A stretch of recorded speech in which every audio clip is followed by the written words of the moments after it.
have Dr. Janie Unruh with us. We're glad for that. And we have a seminar that we're going to be launching into in just a few minutes here. It's entitled Satan's War on Fruit. Before we begin, I'm going to kneel for prayer. If you want to kneel with me, you may, and let's pray together. Loving Father, we thank you so much that we have the words of life that you have sent to us in the Bible and also through the writings of Ellen White, the Spirit of Prophecy. We pray as we examine these words that you will give us your wisdom today to know how to apply them to our lives in today's world. In Jesus' name we pray. Amen.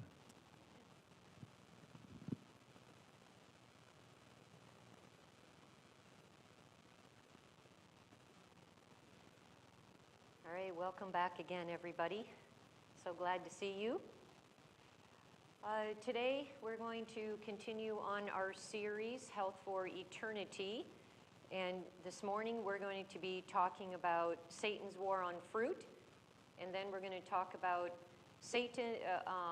Nebuchadnezzar's prophetic ultimate detox diet, which both of these talks have a lot to do with healing from a spiritual aspect rather than just a physical. And then this afternoon, later, our third talk will be the heavenly sanctuary and our body temple. And so for now, let's start with Satan's war on fruit.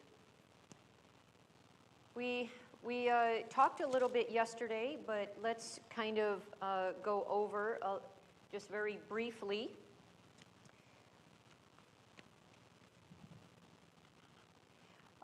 what we went over. We went over Genesis 1:29, where God says, "Behold, I have given you every herb bearing seed, which is upon the face of all the earth, and every tree in the which is the fruit of a tree yielding seed, to you it shall be for meat or food." Now, what is this diet? It's basically fruits and greens and herbs and nuts and seeds, berries, melons, things, and if there were any beans or grains, they would have been completely uncooked, because we're talking about a raw diet and nothing died. That means that there was no root vegetables at this time, because when you pull up root vegetables, then you have to actually kill the plant. Then in Genesis 2:15 through 17, we talked about that the Lord God took the man and put him into the Garden of Eden to dress it and to keep it. And the Lord God commanded the man, saying, "Of every tree of the garden thou may freely eat, but in the tree of the knowledge of good and evil thou shalt not eat of it, for in the day that thou eat thereof thou shalt surely die." So here we have the first place where the command is given, and then we go down to 3:1. Now the serpent was more subtle, which is clever, elusive, cunning, sly, disguised, so careful that if we are not paying attention, then we are actually going to miss it. And in God's grace to us, he tells us what he's going to be cunning about, and it's about the only topic that God has given us. He's only given us one command in the very beginning, one. And so it only makes sense that Satan is going to be the most cunning about that only command. And sure enough, and he said unto the woman, this is a serpent, "Yea, has God said, you shall not eat of every tree of the garden?" Well, yes, he did say that. But there's also a second truth to that, or a continuation of that truth. So this is a half lie, half truth. Yes, God did say it, but God also said, "But don't eat of that tree in the midst." And the woman said unto the serpent, "That we may eat of the fruit of the tree of the garden, but the fruit of the tree which is in the midst of the garden, God has said, you shall not eat of it, neither shall ye touch it, lest you die." But then in verse 4, the serpent says unto the woman, "You shall surely not die." So here we have God saying that there is a boundary on what to eat and not eat. From Genesis to Revelation, we went over yesterday how God has always had a specific diet for his people. He's never given us carte blanche to eat however we want, never in history, from the very beginning. And yet the serpent says we can eat whatever we want, and it's not a salvational issue, and you will surely not die. And many of us, including me, we have believed the serpent, and we just have continued to eat whatever we wanted. I've had my share of liver parties and eating all of my flesh pots of Egypt and the king's dainties, and so I stand in judgment of nobody, because I am just as guilty. I don't eat it anymore. But then you go over to verse 11, where God says, really, have you eaten of the tree that I've commanded thee that thou shalt not eat? So now God is saying, really? Did you really disobey the only command that I've given you?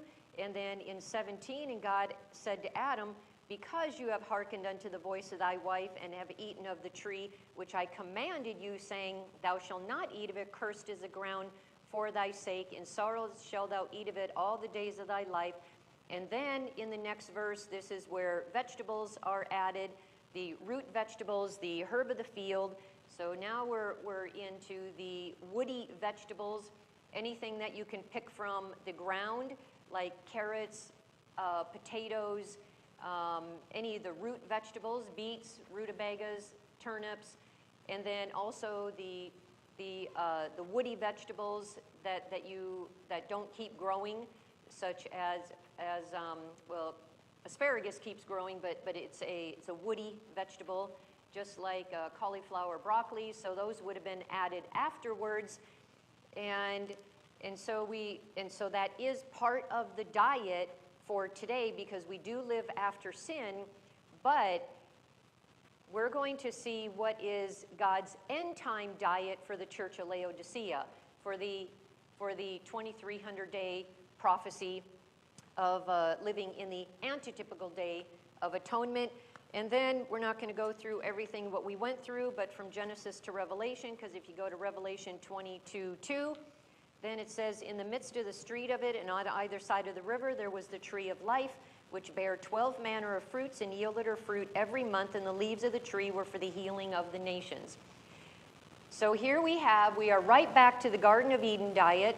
We have this one particular tree that bears 12 fruits every single month, along with the leaves of the tree were for healing of the nations. We're right back to the greens, the herbs, the nuts and seeds, because the nuts are basically a fruit as well, and we're right back to a raw diet again in the Garden of Eden, all over again in the new heaven and earth.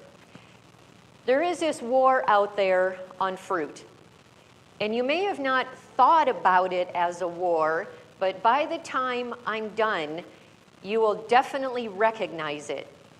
There will be no question about it, and because many of us have bought into this marketing that fruit is bad. And if you do eat fruit, just eat a little bit of it. And if you have cancer, candida, if you have diabetes, if you have fungus, if you have parasites, don't eat fruit, because fruit is the worst of all food.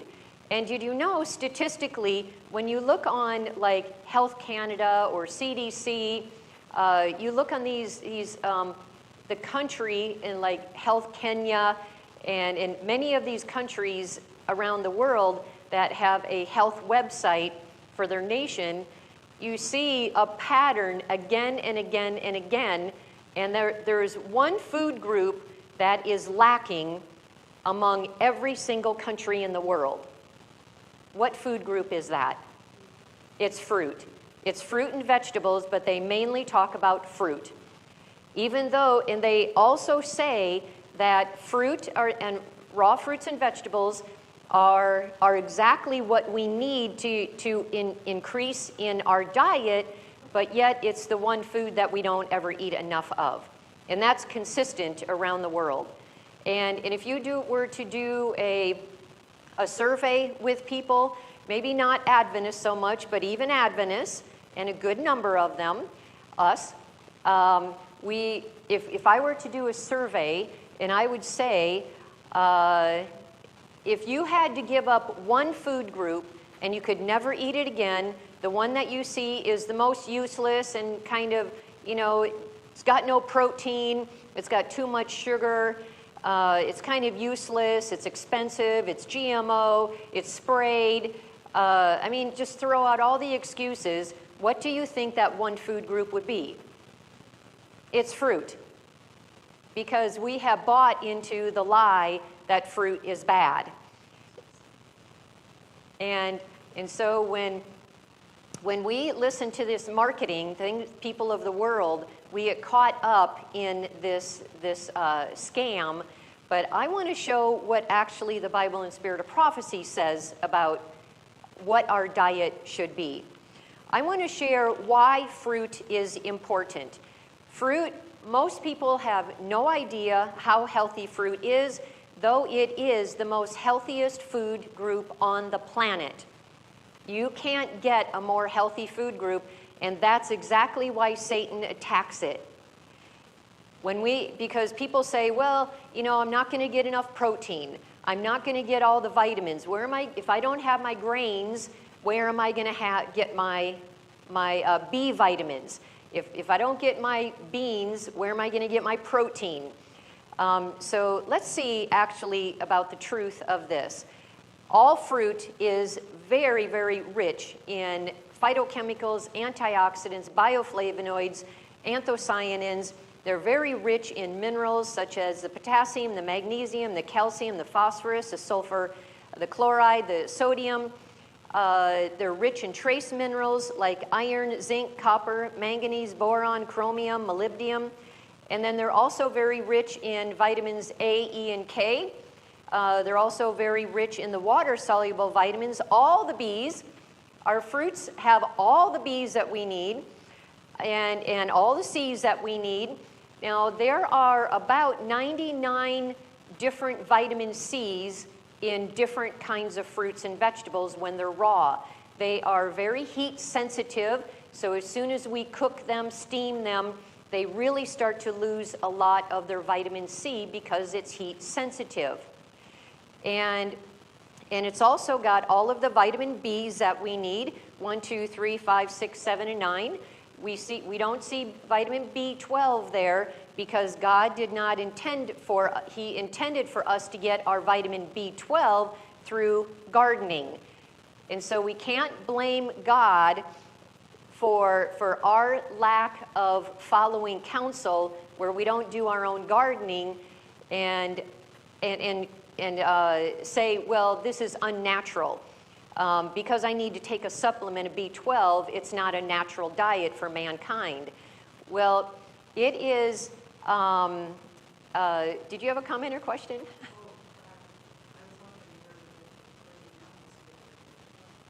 Yeah, so we...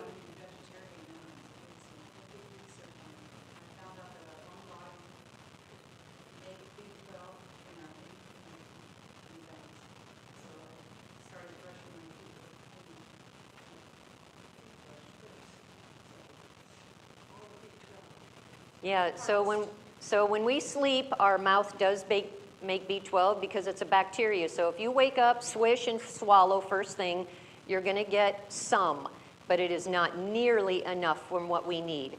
And also our intestines make B12, but it's beyond the point where we absorb it, so it still doesn't do any good. But did you know that when you look at the research, if you look at 100 people that are low in B12, 50% of them are vegans and 50% of them are meat eaters. And so we have parietal cells in our gut, which is made by the stomach, and it's a transport system for our B12.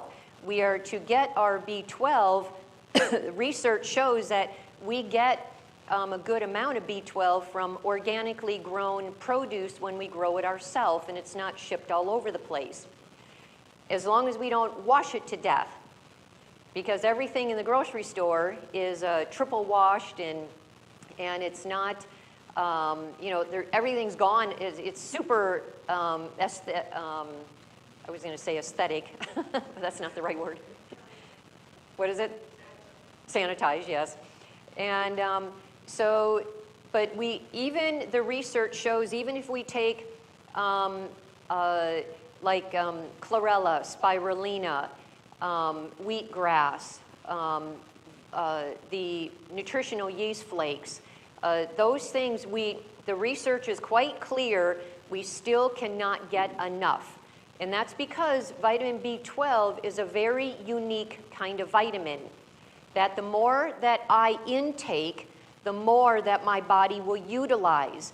And then when I when I start to get a lot more, because we only need about that much B12 every day, just like the amount that's on the size of a pinhead. That's all we need. But the problem is when we're in utero, our mom generally will eat a lot of animal products, which has a lot of B12, because B12 is a bacteria and it's associated with dirt and filth, and that's why there's so much of it on animal products. But when we look at plant products, not only do we get that much, but we probably get about that much. But when we get animal products, we get that much. And it's so much more than what our body utilizes or can use, and so it just gets sloppy in its use. Yes?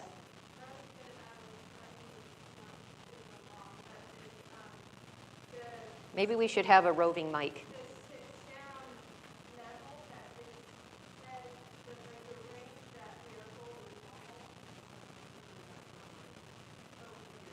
Can we turn on the purple mic?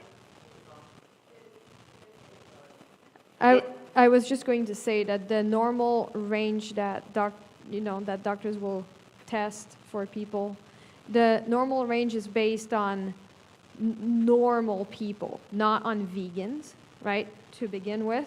Sorry, is it too loud? You want to move? Okay, and that is taken from people who eat foods that are highly supplemented with synthetic vitamins. And the animals that we eat are also injected with B12. And so they have a much higher amount of B12 content coming from synthetic sources than we would.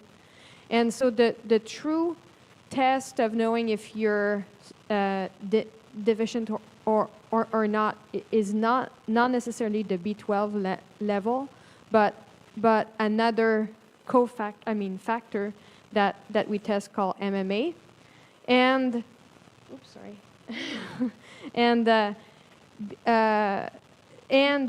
having some symptoms of deficiency. The other thing I think you mentioned with the chlorella and the vegan sources of B12, it's a variant of B12, like it's not the true active B12, but that will still show up as in your B12 level, so it can falsely elevate it, but not be a true representative of your active B12 level in your blood. And so this is why those people claim that there's B12 in chlorella and so forth, but it's not a bioactive form of B12. So when we get too much B12, when we only need about this much, but in animal products, so when we're in utero and our mom is eating a lot of animal products, now in utero we're getting this amount of B12. And now our body is like, oh, well, you know what, we just get all this B12 all the time, I don't even need to be efficient with it.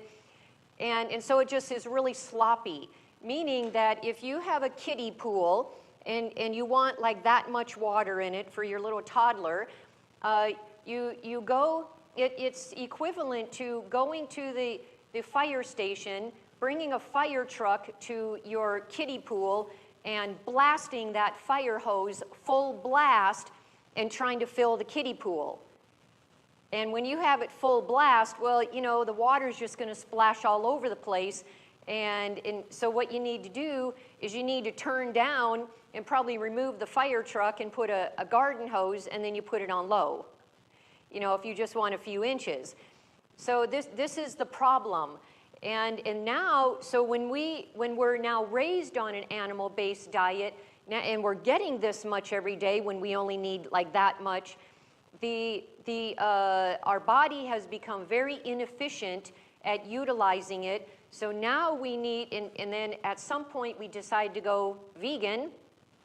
We now, we go from this amount now to like that amount.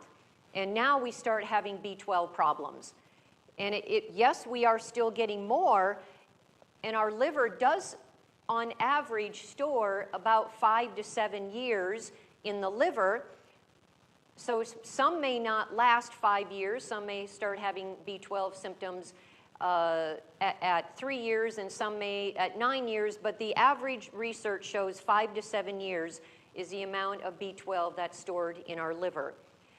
So we need to learn to reduce that through supplementation. Vegans do need to take B12, and you need to, it takes years to retrain the liver. So you can't go right from a meat-based diet right to a vegan diet with no supplementation, because your body is still going to be very sloppy, and at 5 to 7 years on average you're going to start having some problems.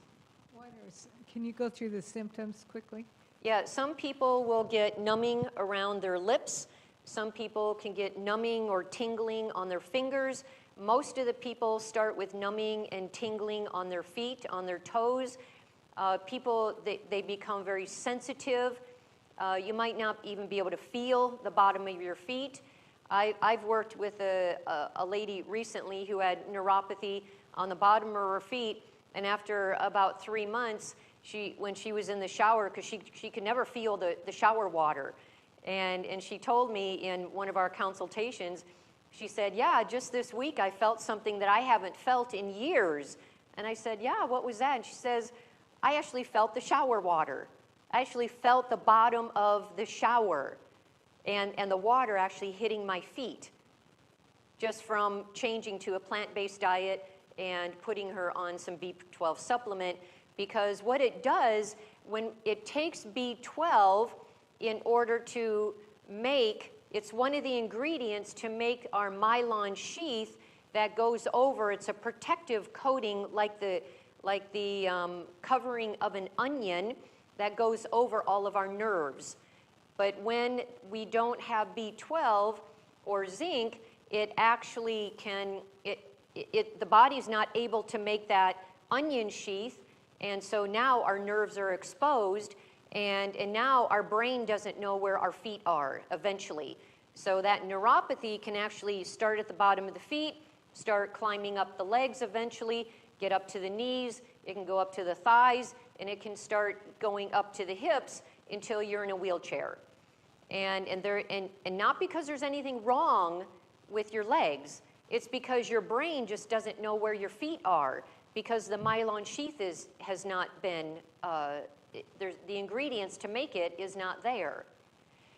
And so it's necessary to use B12 in order to retrain your liver in storage and utilization.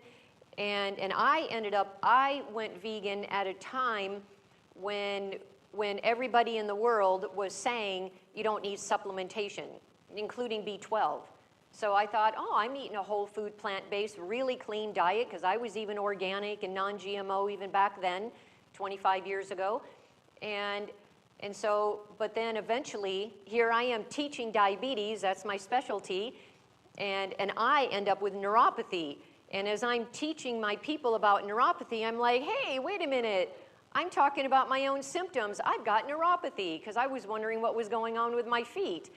And so I consulted with some plant-based people. No, that's not what it is. It's not low B12. I looked through all the research. I could not find a protocol for B12 in reversing neuropathy. I looked everywhere, couldn't find it.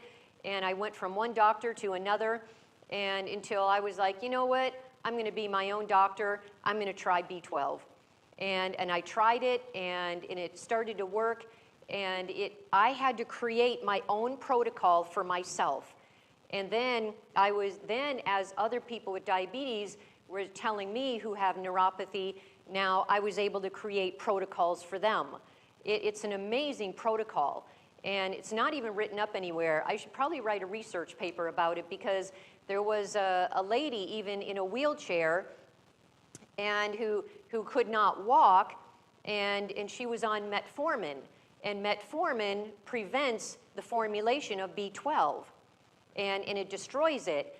So I put 2 and 2 together, because I'm like, why does she have neuropathy?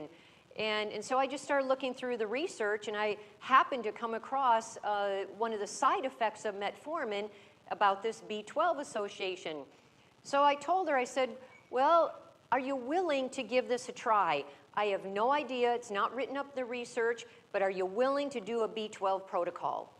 And I said, I make no guarantees, but you know what? You know, you've already been in your wheelchair for a few years, so we might as well just give it a try. And she said, okay, I'm willing. So she then was, I put her on a protocol, and you know, I was just kind of learning about it, and in 6 months, she's walking. You know, it's amazing. Now, I put her on mega doses just like I was on mega doses, because once you have neuropathy, you've got to jump ahead of the neuropathy, and then you start moving backwards, because you're so deficient that all the nooks and crannies are emptied. You have to fill the vats before it actually starts coming backwards to start to heal. You have to jump ahead of it. And that's what I learned to do, and now I've treated hundreds of people with neuropathy. It's, and the last I looked a few years ago, it's still not in the research. And so I have people who call me for consultations to see if this B12 protocol will actually help them. So B12, when we are raised in utero, and then we're raised a vegan, whole food, plant-based, then our body hasn't gotten used to that mega doses, and we don't have the same B12 problem. So we can't say that everybody fits into the same mold. Everybody's different. And the protocol for everybody that I give them who comes to me with neuropathy is different. It's not the same protocol for everybody, but I've done it enough that I have a general range in which I work with people. Yes, question in the back. Do you have a preferred formulation, like hydroxycobalamin or adenosylcobalamin or methyl? Like, do you use a one over the other? Yeah, so there is, I prefer the methyl, and it must be sublingual, and I've tried different kinds. I've tried the spray on people, does not work. I've tried the oral on people, does not work. You cannot, if you already have a parietal cell problem in your gut, which is the formula, it's the vehicle that takes B12, because B12 is destroyed in the gut unless we have this special car to take it through safely until we get to the small intestines. But if we don't have that vehicle, then it's destroyed in the gut, which, like I said, about 50% of the meat eaters and 50% are vegan if you take a group of 100 people who all have low B12. So this is not just a vegan issue. We're kind of, with our diet, we are destroying our gut, and we're not able to absorb the same as we used to. So being healthy today, it takes effort. It doesn't come by accident anymore. And so when we are just raised and we're only getting about that much B12, well, we don't have the same issue. And then it can either be sublingual or chewable. Those are the only two forms that I have found that actually works with my particular protocol, working with people with real neuropathy. And yes?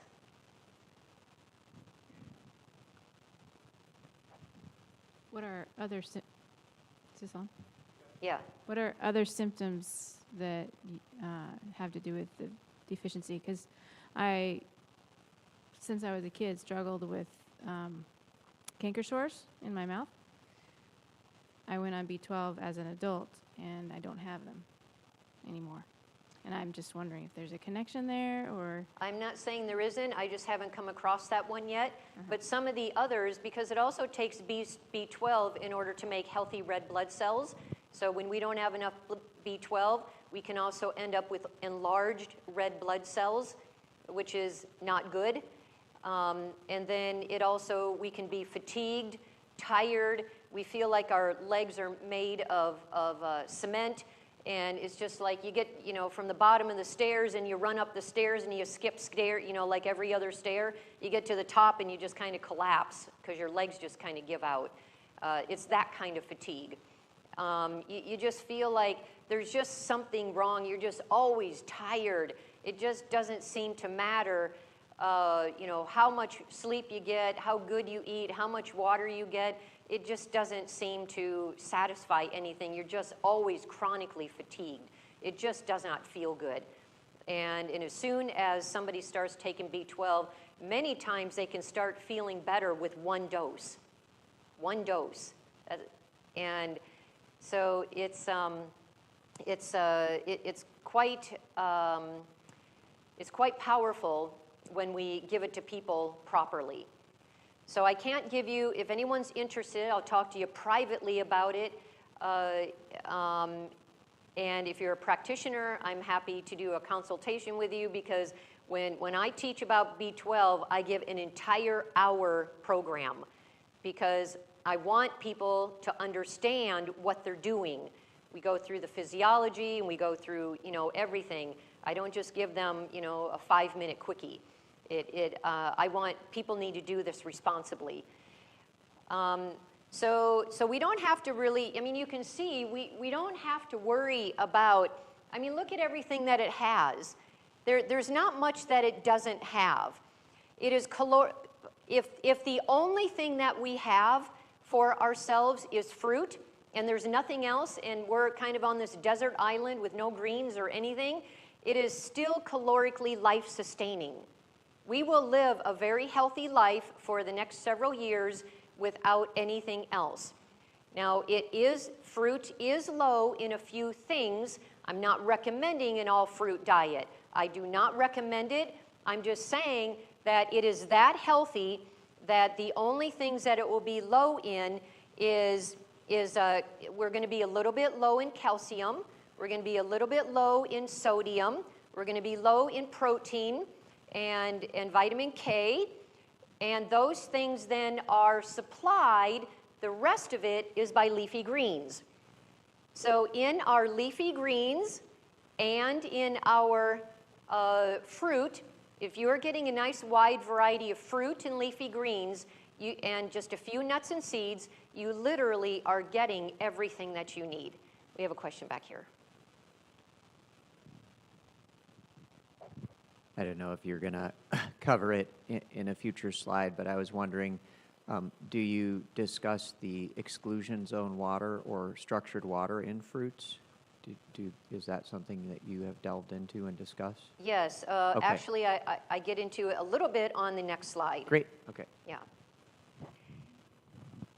You see, God provided that perfect diet for us right there in the garden, and we still believe Satan that we need all this other food, when all we need is fruit, a nice wide variety of fruits, and a wide variety of greens, because they too have a wide variety. But most people don't realize that greens actually have fats in them. They have omega-3s. They're very minimally calorically dense, but very nutrient dense for very little calories. Greens are amazing. So between those two food groups and a few nuts and seeds, that's all we need to have perfect health. Fruit also has no cholesterol, no saturated fat.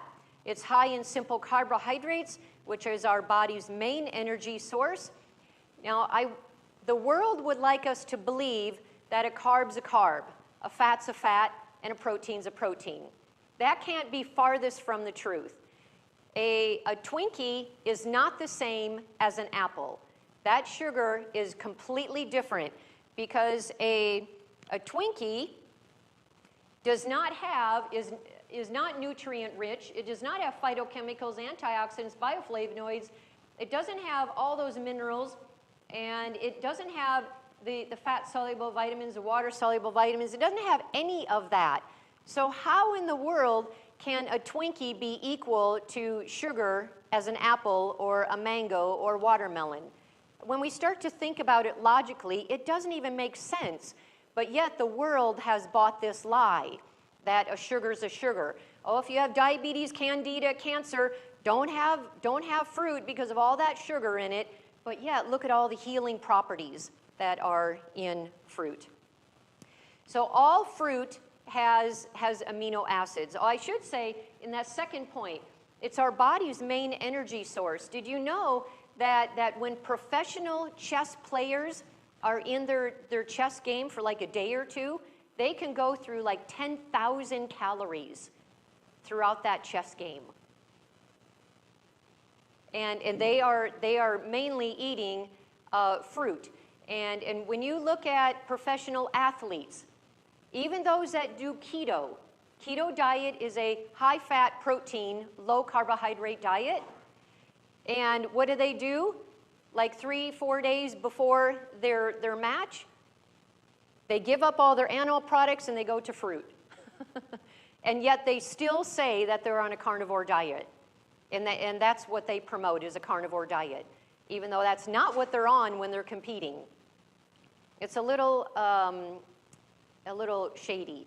So one of the things that, there was a book that was pro-veganism that was written decades ago, and in that book it talked about how fruit is not a complete protein, and there's no plants that have a complete protein. So when you have plants and you're getting rid of your animal products, then you need to food combine. You need to have these amino acids with this, like beans and rice. You have to combine these in order to mix and match for a complete protein.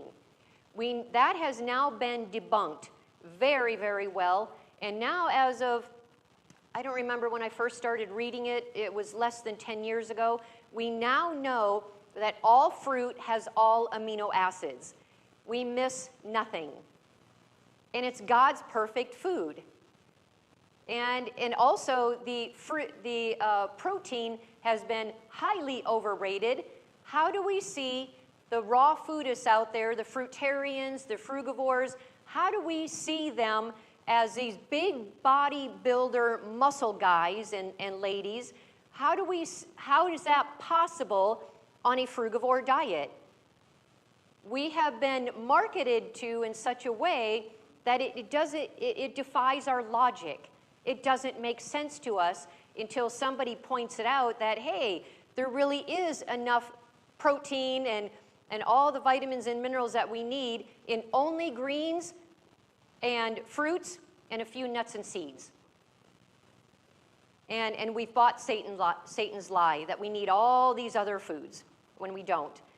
Because there are some pretty amazing bodybuilders out there who are frugivores.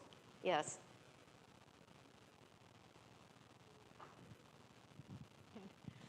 I just thought when I was learning all this, it was fascinating to me that human breast milk is 5 to 6% protein, calories from protein, which is the human feeds solely on that in its period of highest growth rate. You know, the brain, the bones, the muscles, like all of it.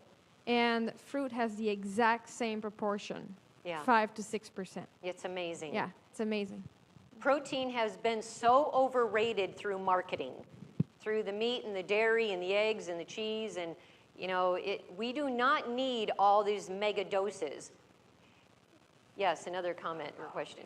Well, the people can't hear you though. Yeah, that's right. And when you look at it, it's actually quite the opposite, because if you have too much protein, it can lead to significant organ damage and organ failure and, imbalance in the blood. The life is in the blood. Maintaining healthy blood is repeated over and over in the spirit of prophecy. And yet, too much protein just wreaks havoc on that equation. Yes, because when we even look at autoimmune disease is a protein issue, and mainly an animal protein issue, but we do even have to look at all proteins, just like we need to look at all fats. So if we say that a carb is not a carb, then we can see that a fat is not a fat. We can see that an animal fat is not the same as nuts and seeds and avocados and olives. They just aren't the same. They have a totally different composition, where one actually works with our body for health and one works against our body for health, just like protein. We can't say that an animal protein is the same as a bean protein. First of all, plants don't have protein, they have amino acids. Our body does not want to take in the full, complete protein. It wants the amino acids, because the amino acid so it's like a woman's pearl necklace. That's a complete protein. And where every single pearl is an amino acid. And it's that strand that brings them together that makes them a complete protein. Plants do not have that strand. They just have the individual amino acids. And that's how our body likes to get them, because when we take in the complete protein from animal products, our body has to take the time in order to snip every single one of those.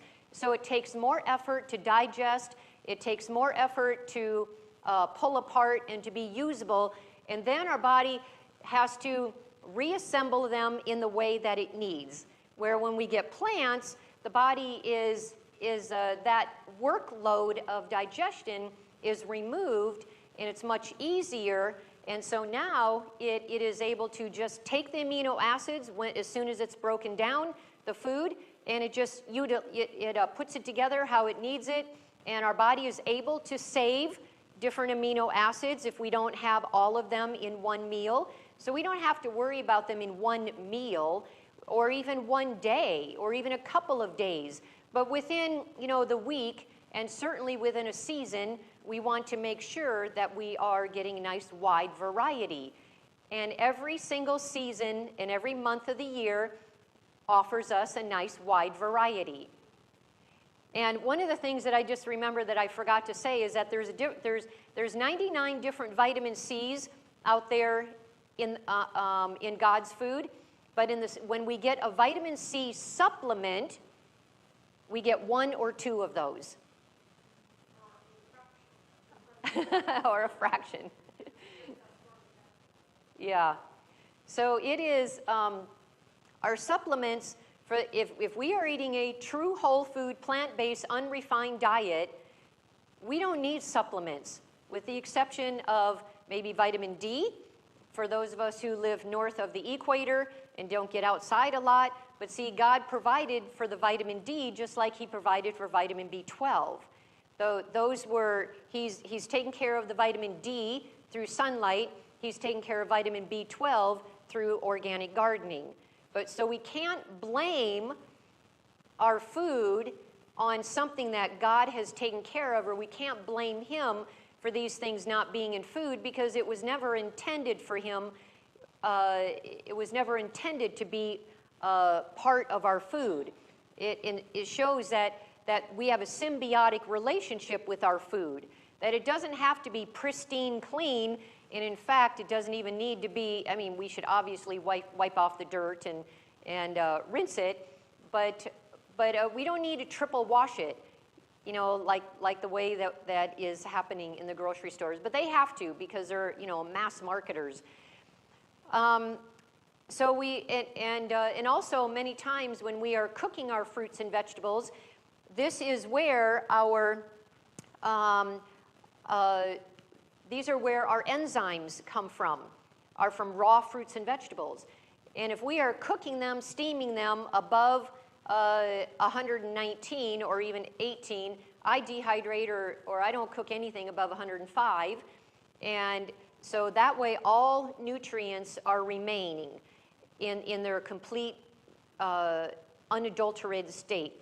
And all the enzymes. Enzymes are the staff of life that literally when we don't have any enzymes left in our life, in our body, we cease to live. It takes enzymes to do everything in our body, everything. There's enzymes specifically for my sight, for my hearing, for my taste, for my heart, for my liver, for my blood to function, for all my muscles. Every time I even do this, it takes enzymes. And my body, if I'm getting enough raw fruits and vegetables, then my body is being supplied with all those wonderful all those wonderful enzymes. But when I'm cooking everything, now my body has to make them again. So we want to make sure that we're getting plenty. Yes, a question behind you. I have a question from a viewer online. She's asking, how about people with bad absorption issues? Yeah, so bad absorption issues, I often start with juicing to get maximum nutrients with the smallest amount of fiber to start with, and then to get like a food sensitivity test and find out what foods are sensitive to. We can also look, when we look at absorbable problems, we can look directly to gluten. Gluten and dairy are the worst offenders, and if someone is sensitive to dairy, they automatically have to give up gluten. If someone is sensitive to gluten, they automatically have to give up dairy because they share the same receptor site. And so if you give up one, you must give up the other. If you give up gluten and you've not given up your dairy and you give it up for 6 months and you say, well, I guess I'm not gluten intolerant, and then you add it back in again, well, you didn't really give it a fair test without giving up your dairy too. They both have to be given up at the same time.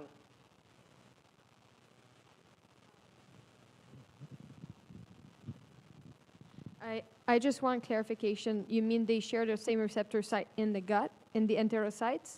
They share the same receptor site where they are where they're used in the body, and so they have the same outcome.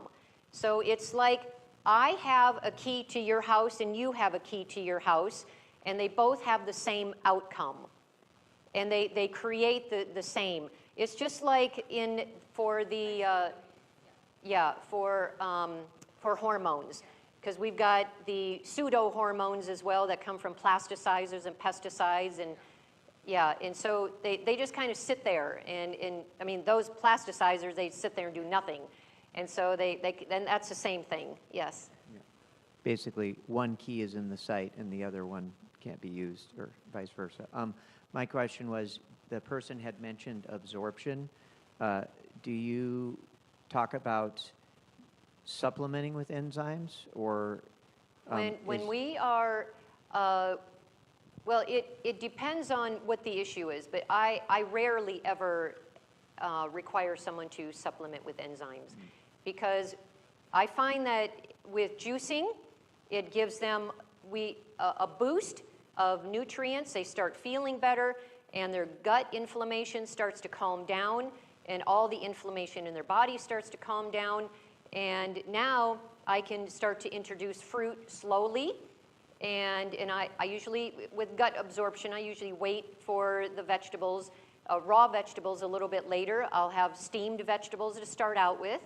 And then I start out with the simpler to digest beans, like the split peas, lentils, mung beans. Those are much easier to digest than, say, kidney beans, which are very difficult. So I would keep those out of the diet.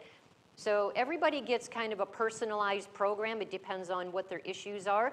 And when they give up gluten and their dairy and their meat and their sugar, and the far majority of the people, that helps right there. So I guess where that question comes from, I read, and again, I didn't actually read this study, but there was, I believe it was a PhD who was saying that people over the age of 40 experience a significant decline year after year in their natural enzyme production for digestion. And of course, they were recommending that. Now, they did not state what type of diet these people who experience this enzyme decline are eating. So that could be the factor, is that on a proper diet, you would not necessarily experience any enzyme decline. So, That's right. okay.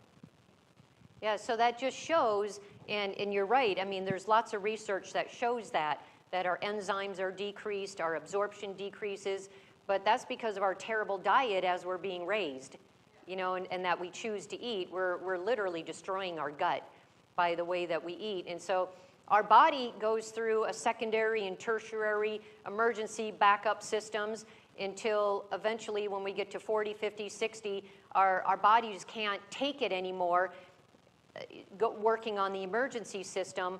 So now that's where we start to get a diagnosed disease. Of course, we have symptoms before that, but the diagnosis comes in our 40s, 50s, 60s, 70s, and it's like, oh, I've always been healthy, but really you haven't been. You've been, your disease process, you just haven't been diagnosed. Because anytime that we have a symptom, it's the beginning of a disease. But that's the problem. When we first start having a symptom, you see our Heavenly Father, the great physician himself, he wants us to go to him and say, boy, I have this symptom. What do I do to reverse it?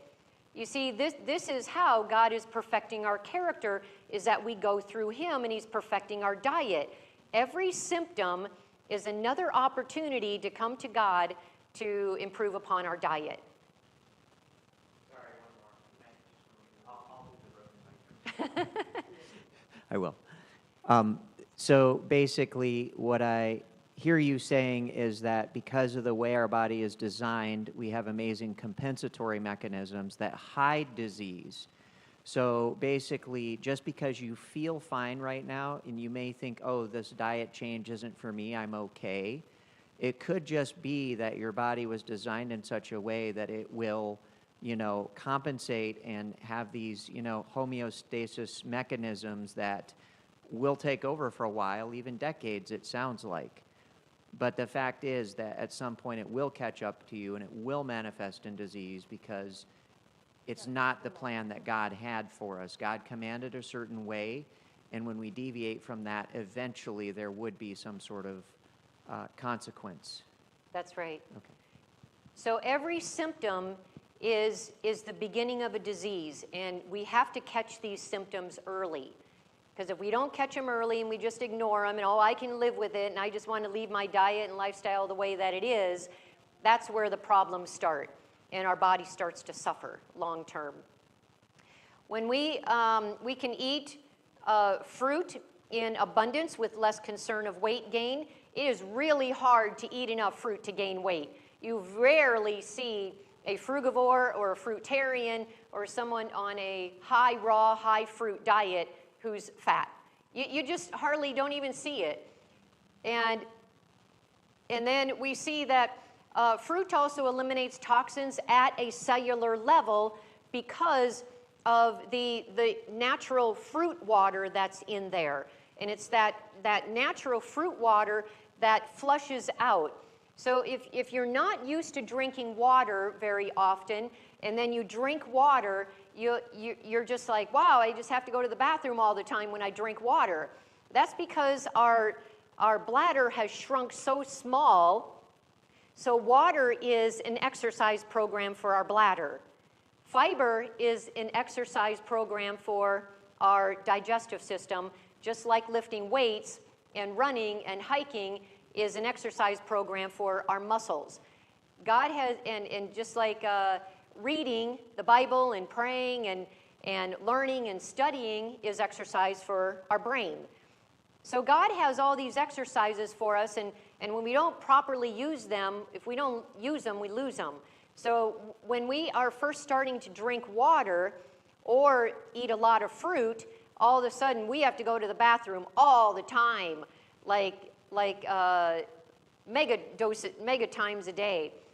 And most of us go to the bathroom maybe 4 or 5 times a day, where we should be at least going like 10 to 12, we should be running into the bathroom, like every couple of hours. Number one. Number 2, we should be having a minimum of 2 large bowel movements a day that span from your fingertip to your elbow. That you should have at least 2 of those a day, if not 3.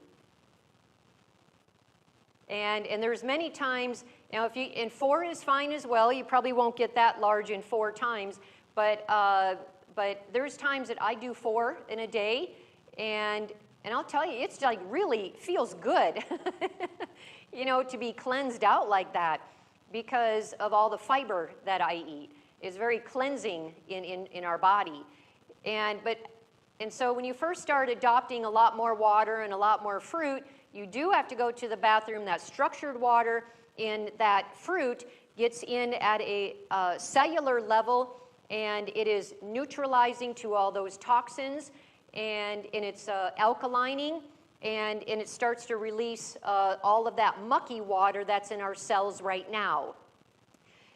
So that's why we have to go pee right away when we start eating more fruit and more water, because our cells have been hanging on to all of this water, and the body doesn't care how mucky it gets. It can be totally gross water in those cells, but at least it's better to have mucky water than no water at all. It's a body preservation.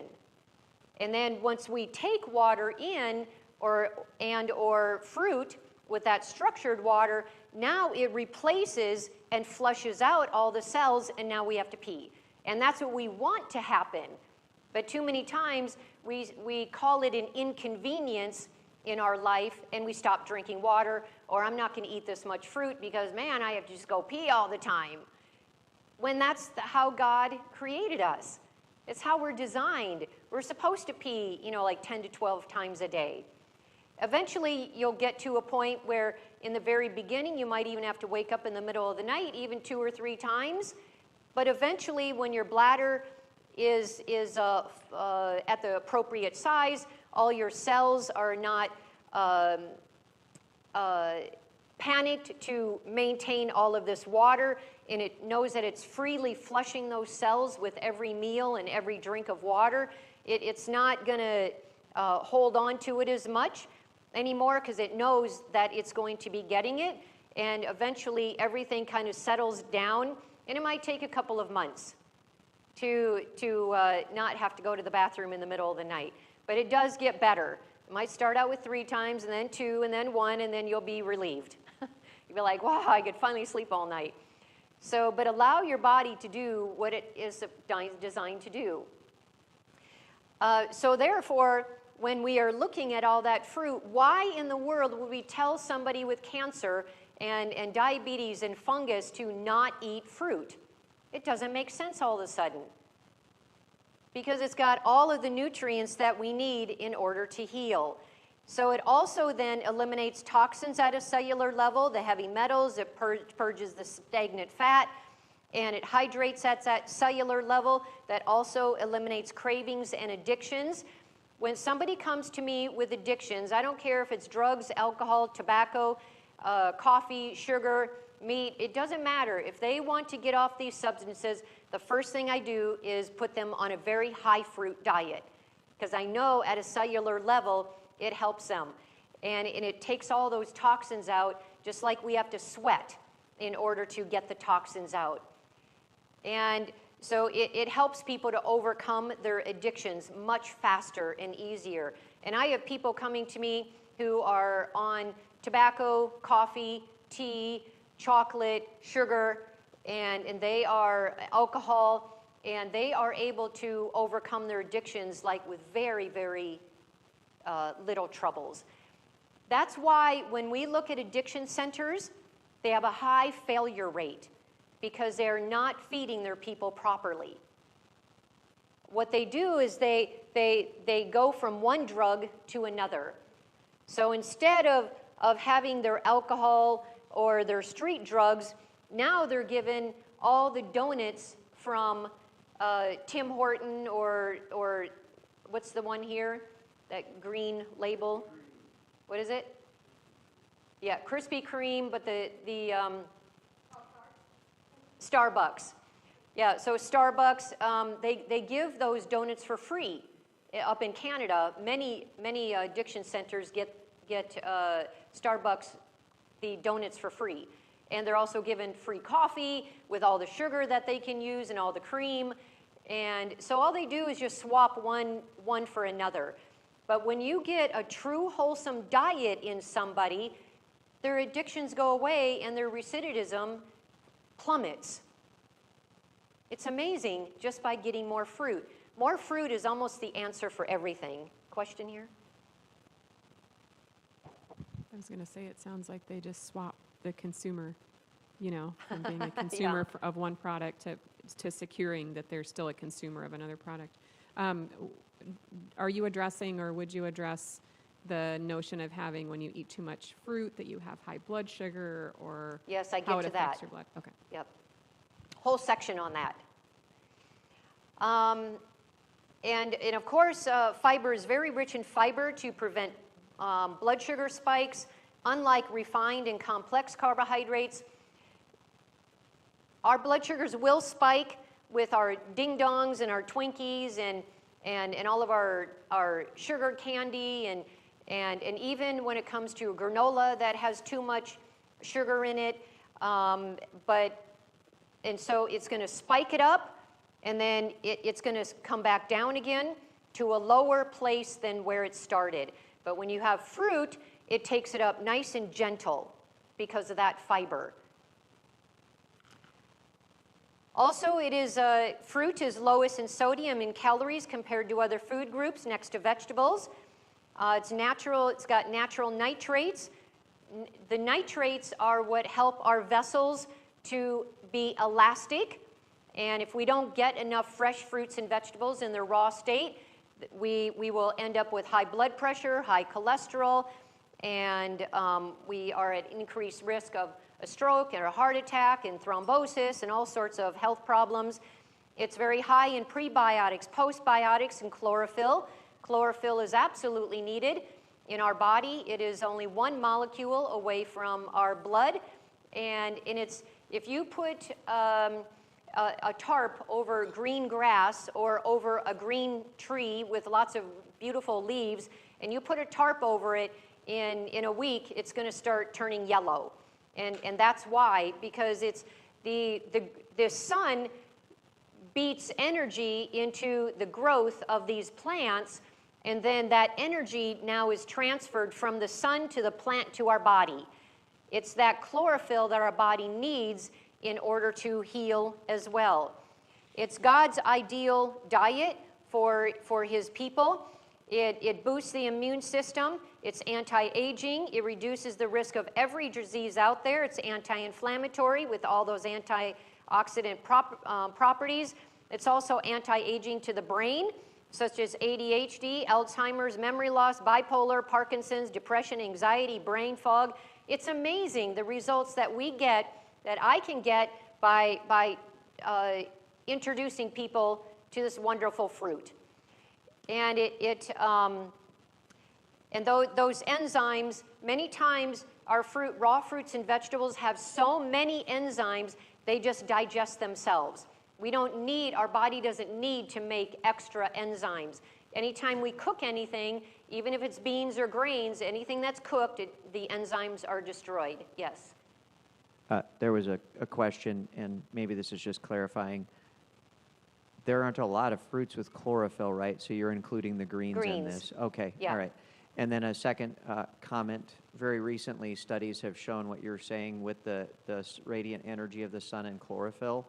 But there's a key component to that, and that is that structured water in fruit. It's in all of our extracellular spaces as well, and it actually acts like a battery for energy.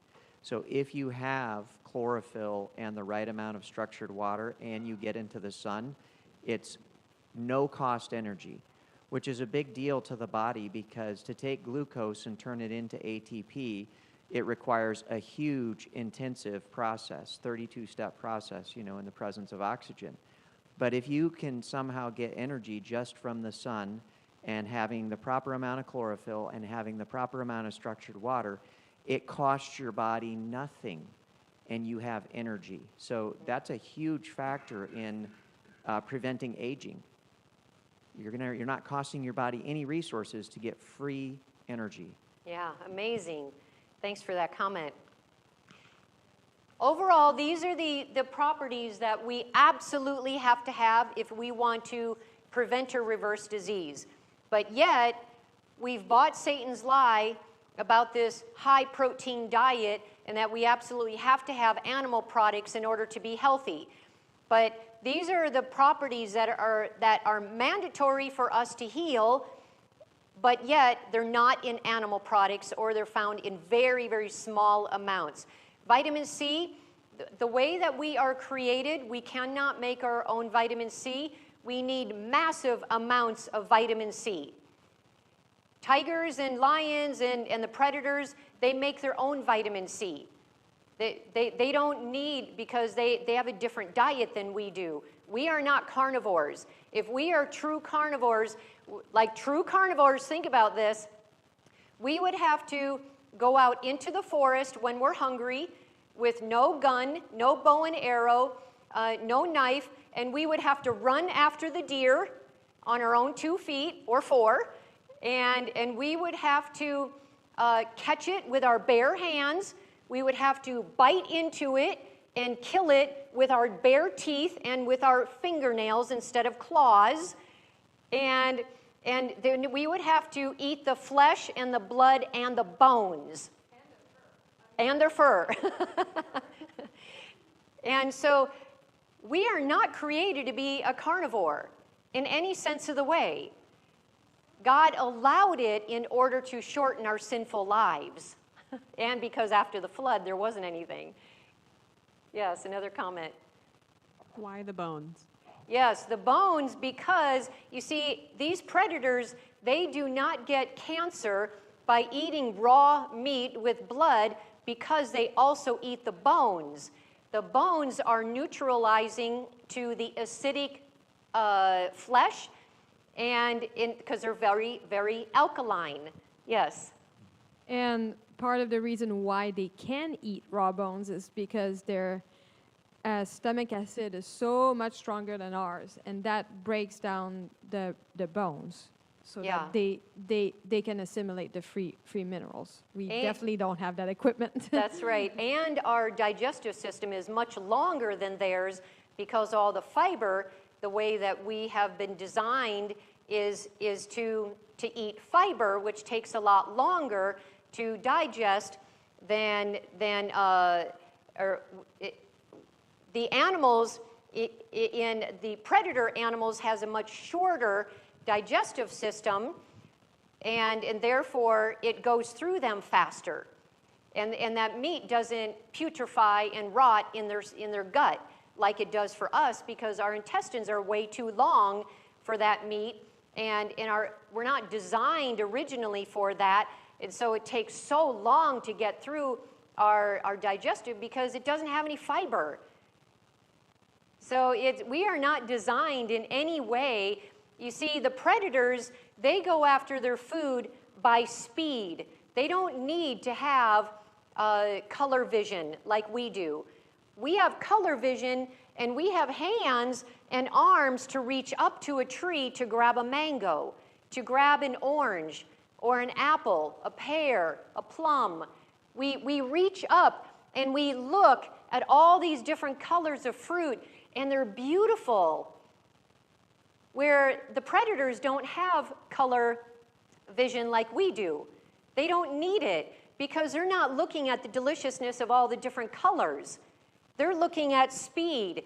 So that's why when you run face to face with a predator, you never run from them. You can't run from them, because it will trigger their autonomic nervous system, and they're just going to tear right after you. They run on a different system than we do.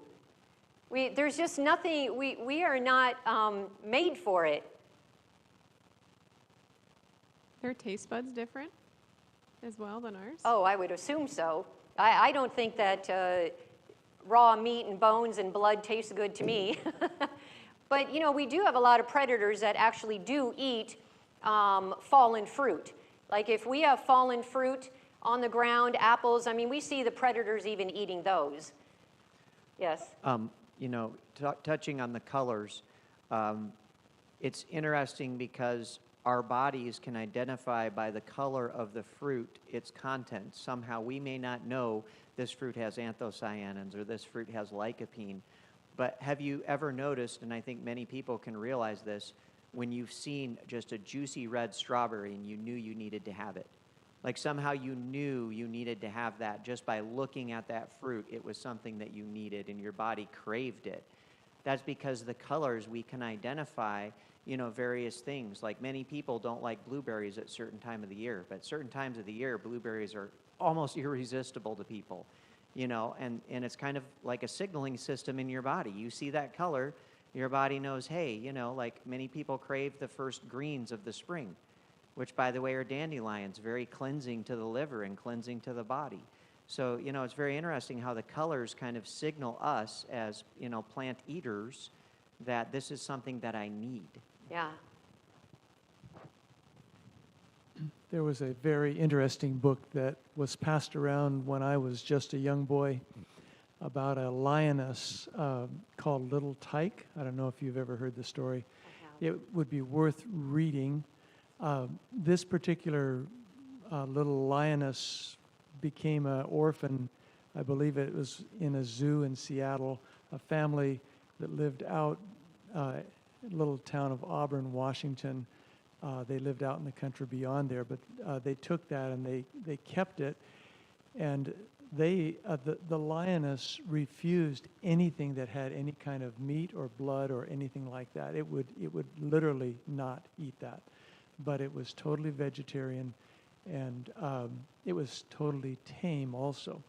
And it raises the question whether God actually created the animals with a dual system, and after sin, the secondary system kicked in where they became, they kill and eat. But before that, they were vegetarian. That's kind of what that story. And they will be in heaven. Yeah, in that's fact, right. we can find in, I think it's the book of Isaiah, where it says Yeah. that they will not kill or destroy. Yeah. So. That's right. Behind you.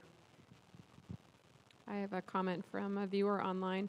She says, some people say that the blood type is related to food, and they claim that it's best for some to have meat dependent on their blood type. What could we say to those who claim that meat is essential to them because they have a specific blood type?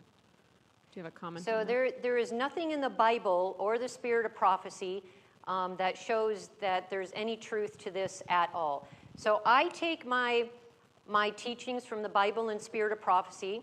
There's nothing in there that says it. So that's on the spiritual side. It just does not exist. We don't see it in Mother Nature either. We don't see, other than Little Tyke, we don't see generally, lions. Some lions should be being vegan, and some should be eating this way, and another should be eating that way. They all basically eat the same in general. And then also when it comes to the research now, talking about the secular side, there is no research to support that. The main doctor that promoted that, he has debunked it several years ago. He was the main promoter of it. I think it was maybe 3, 4, 5 years ago. It's been in recent years he debunked it, and now he's actually adding more fruit to his diet, into his education. And he's the one who popularized it. Everybody probably knows his name because he's very, very well known in the secular world for nutrition.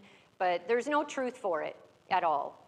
Yeah, and we can't help if somebody wants to believe something other than truth. There's nothing we can do about it.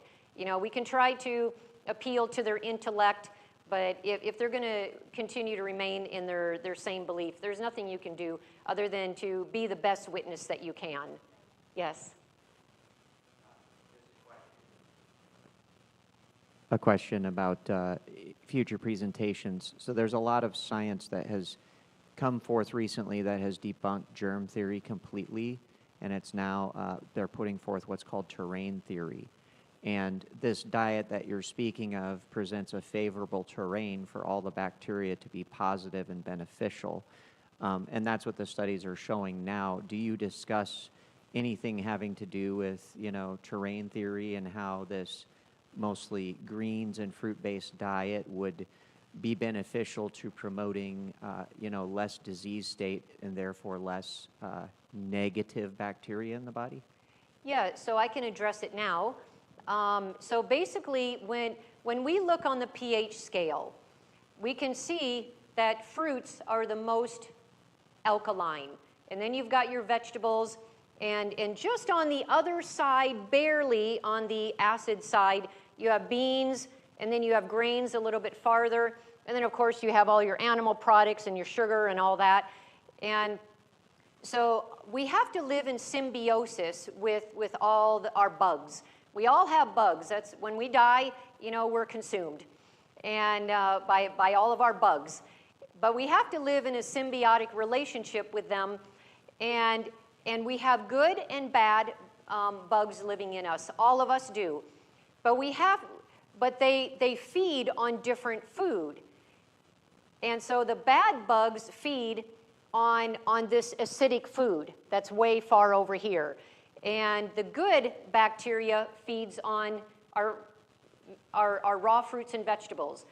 And so however we eat is the bugs that are going to survive the most. Of course, there's always going to be bad ones. There's always going to be some good ones. But the more that we eat on this acidic side and we move away from God's original plan for us, the less balanced that our body is going to maintain. And then we start having disease processes. So we want to, even now, that's why people can heal so well in 10 days. As soon as they start eating all this wonderful, the raw fruits and vegetables again, then it starts to feed the good bacteria and people start feeling better. And now people can start having a die-off, and where all of the bad bugs now are being destroyed because there's no food left for them.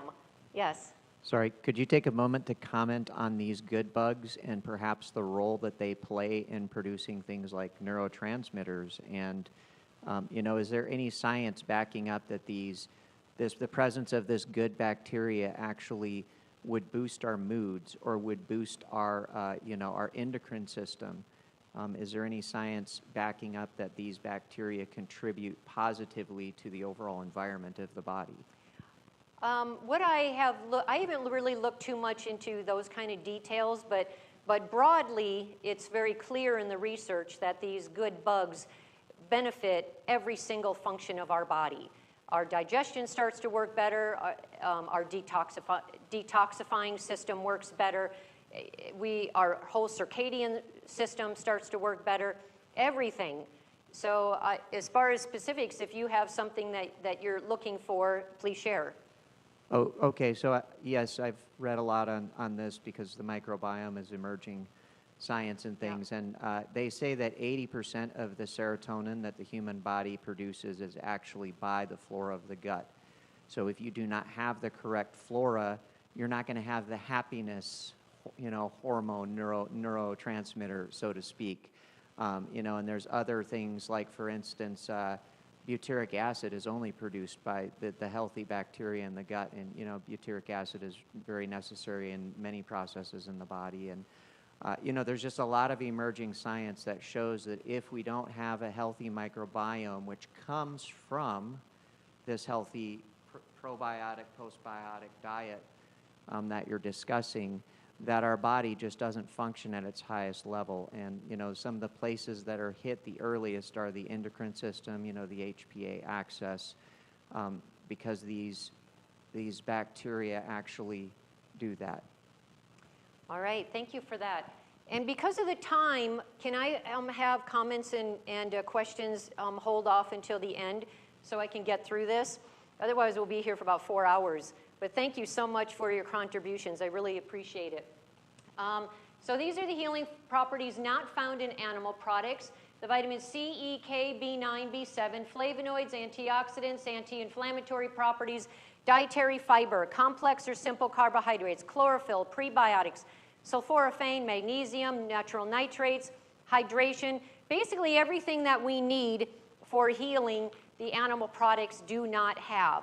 So there are some people who say, well, I'd rather have the animal products than the canned fake meats. Well, let's see what's actually in animal products, and how about maybe let's give up all of it, and instead of having to pick one or the other. But these animal products are very high in cholesterol. So every time that our body makes about a 1/4 teaspoon of cholesterol a day, and when we start to have more animal products, now we take on their cholesterol, and then we start to wonder why we now have high cholesterol. And so the antidote to this is not to take an anti-cholesterol medication, which works on our liver, and it's saying, bad liver, you're not supposed to be producing cholesterol. And so we end up with this issue where the medication is actually working against how God created us to work in our liver. It's supposed to be. We need cholesterol in our body. It helps to formulate vitamin A, D, E, and K, and it's very high in calories. It's between 135 to 400 calories per 100 grams of an animal product versus 50 to 100 calories per 100 grams of plant foods. It's very high in saturated fat, which raises our LDL, and which is linked to heart disease and stroke. And so now we start to wonder, well, why am I getting a stroke or a heart attack or thrombosis or whatever's wrong with me? Why? See, the doctors will never tell us that it's because of the animal products. They're going to say, don't eat fruit. And they're going to say, take this drug.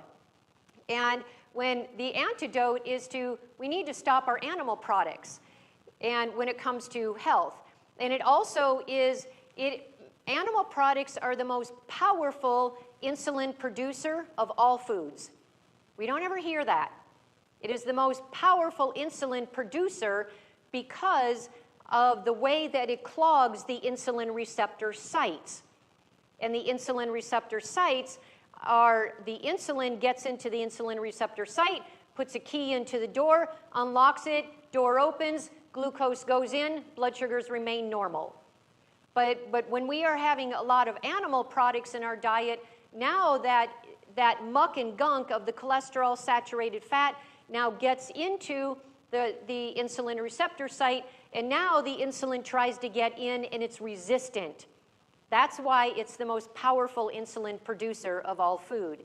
It is very high in trans fat, and if you know anything about trans fat, they just destroy our vessels on the inside of our vessels, and they start to scrape, and now we end up with all sorts of plaque and artery building muck and anemia. We end up with all sorts of problems with that trans fat. It increases our cholesterol. And also animals contain the fat in blood, which is forbidden. So even our people who are eating animal products or eating animal flesh, they are outside of God's blessings by eating the blood and the fat. If you're going to eat meat, it has to be kosher. I've been told by many people it tastes like cardboard. No offense to people who eat it already and think it's good, but for me, I'd rather just give it up and learn how to cook beans and just learn how to cook real food and bypass the canned fake meats too, because they don't really do anything for us either. It is a complete protein which stimulates cancer cells, our acid load, and protein fermentation. Our body does not like to get that complete protein like I described earlier. It also has hemi-iron, which promotes oxidative stress. It increases our inflammatory markers. It's linked to colon cancer. It damages the gut lining, and it's too absorbable. Our body doesn't like to get that amount of intense iron in our body. It more prefers it to get it from our greens. So instead of, when you go to the doctor and you're told that you're low in hemoglobin, then, and he says, well, you need to go eat meat in order to bring your hemoglobin up, then there's no need. The problem is we're eating too much of the animal products and we're not getting enough raw greens, because raw greens have a lot of iron in them, as well as lots of plant foods. It's very high in sulfur amino acids, the methionine excess, the AGEs, the HCAs, the PAHs, and all these things that we have no idea what they are, but we know that they are toxic to our body. They're very high in naturally present hormones in the fat and flesh. That's naturally promoting. Now, when they are impregnated and then milked while impregnated and re-impregnated while lactating, which now leads to even higher reproductive hormones in the milk, and where the estrogens can be 100 times higher in the late pregnancy milk, and the progesterone is heavily elevated, and the IGF-1 is increased. And if you know anything about T. Colin Campbell, he wrote the China study, and his book is very clear that he's a secular researcher, PhD, and a cattle rancher through generations of his family. He was asked by the president of Japan to go over there and figure out, or China, to figure out why his people were getting cancer, because he had cancer and he wanted to know why he got cancer. And so he hired Dr. T. Colin Campbell and his team. They went over and they found that there was a direct link with animal and dairy protein. And it's literally like a switch. You give somebody a glass of milk and their IGF goes up, which increases now their cancer cells. You take them off the dairy and it closes that switch down. It's literally like a light switch, he describes. It's pretty amazing. And then you've now also got the added hormones of all of these now that are injected. So to me, it doesn't look like meat is so pure anymore. It's been quite adulterated. But yet we are constantly told by media that the Atkins diet, the South Beach, the Zone, the protein powder, the keto diet, eat for your blood type, the paleo, the carnivore diet, these all either exclude or severely reduce our fruit. They tell us that fruit is bad, meat is good, when meat is the insulin producer, and it creates insulin resistance, but yet that's what we should be eating. So let's talk about some misconceptions about fruit. We're told don't eat bananas or grapes. They're going to make you fat with carb overload.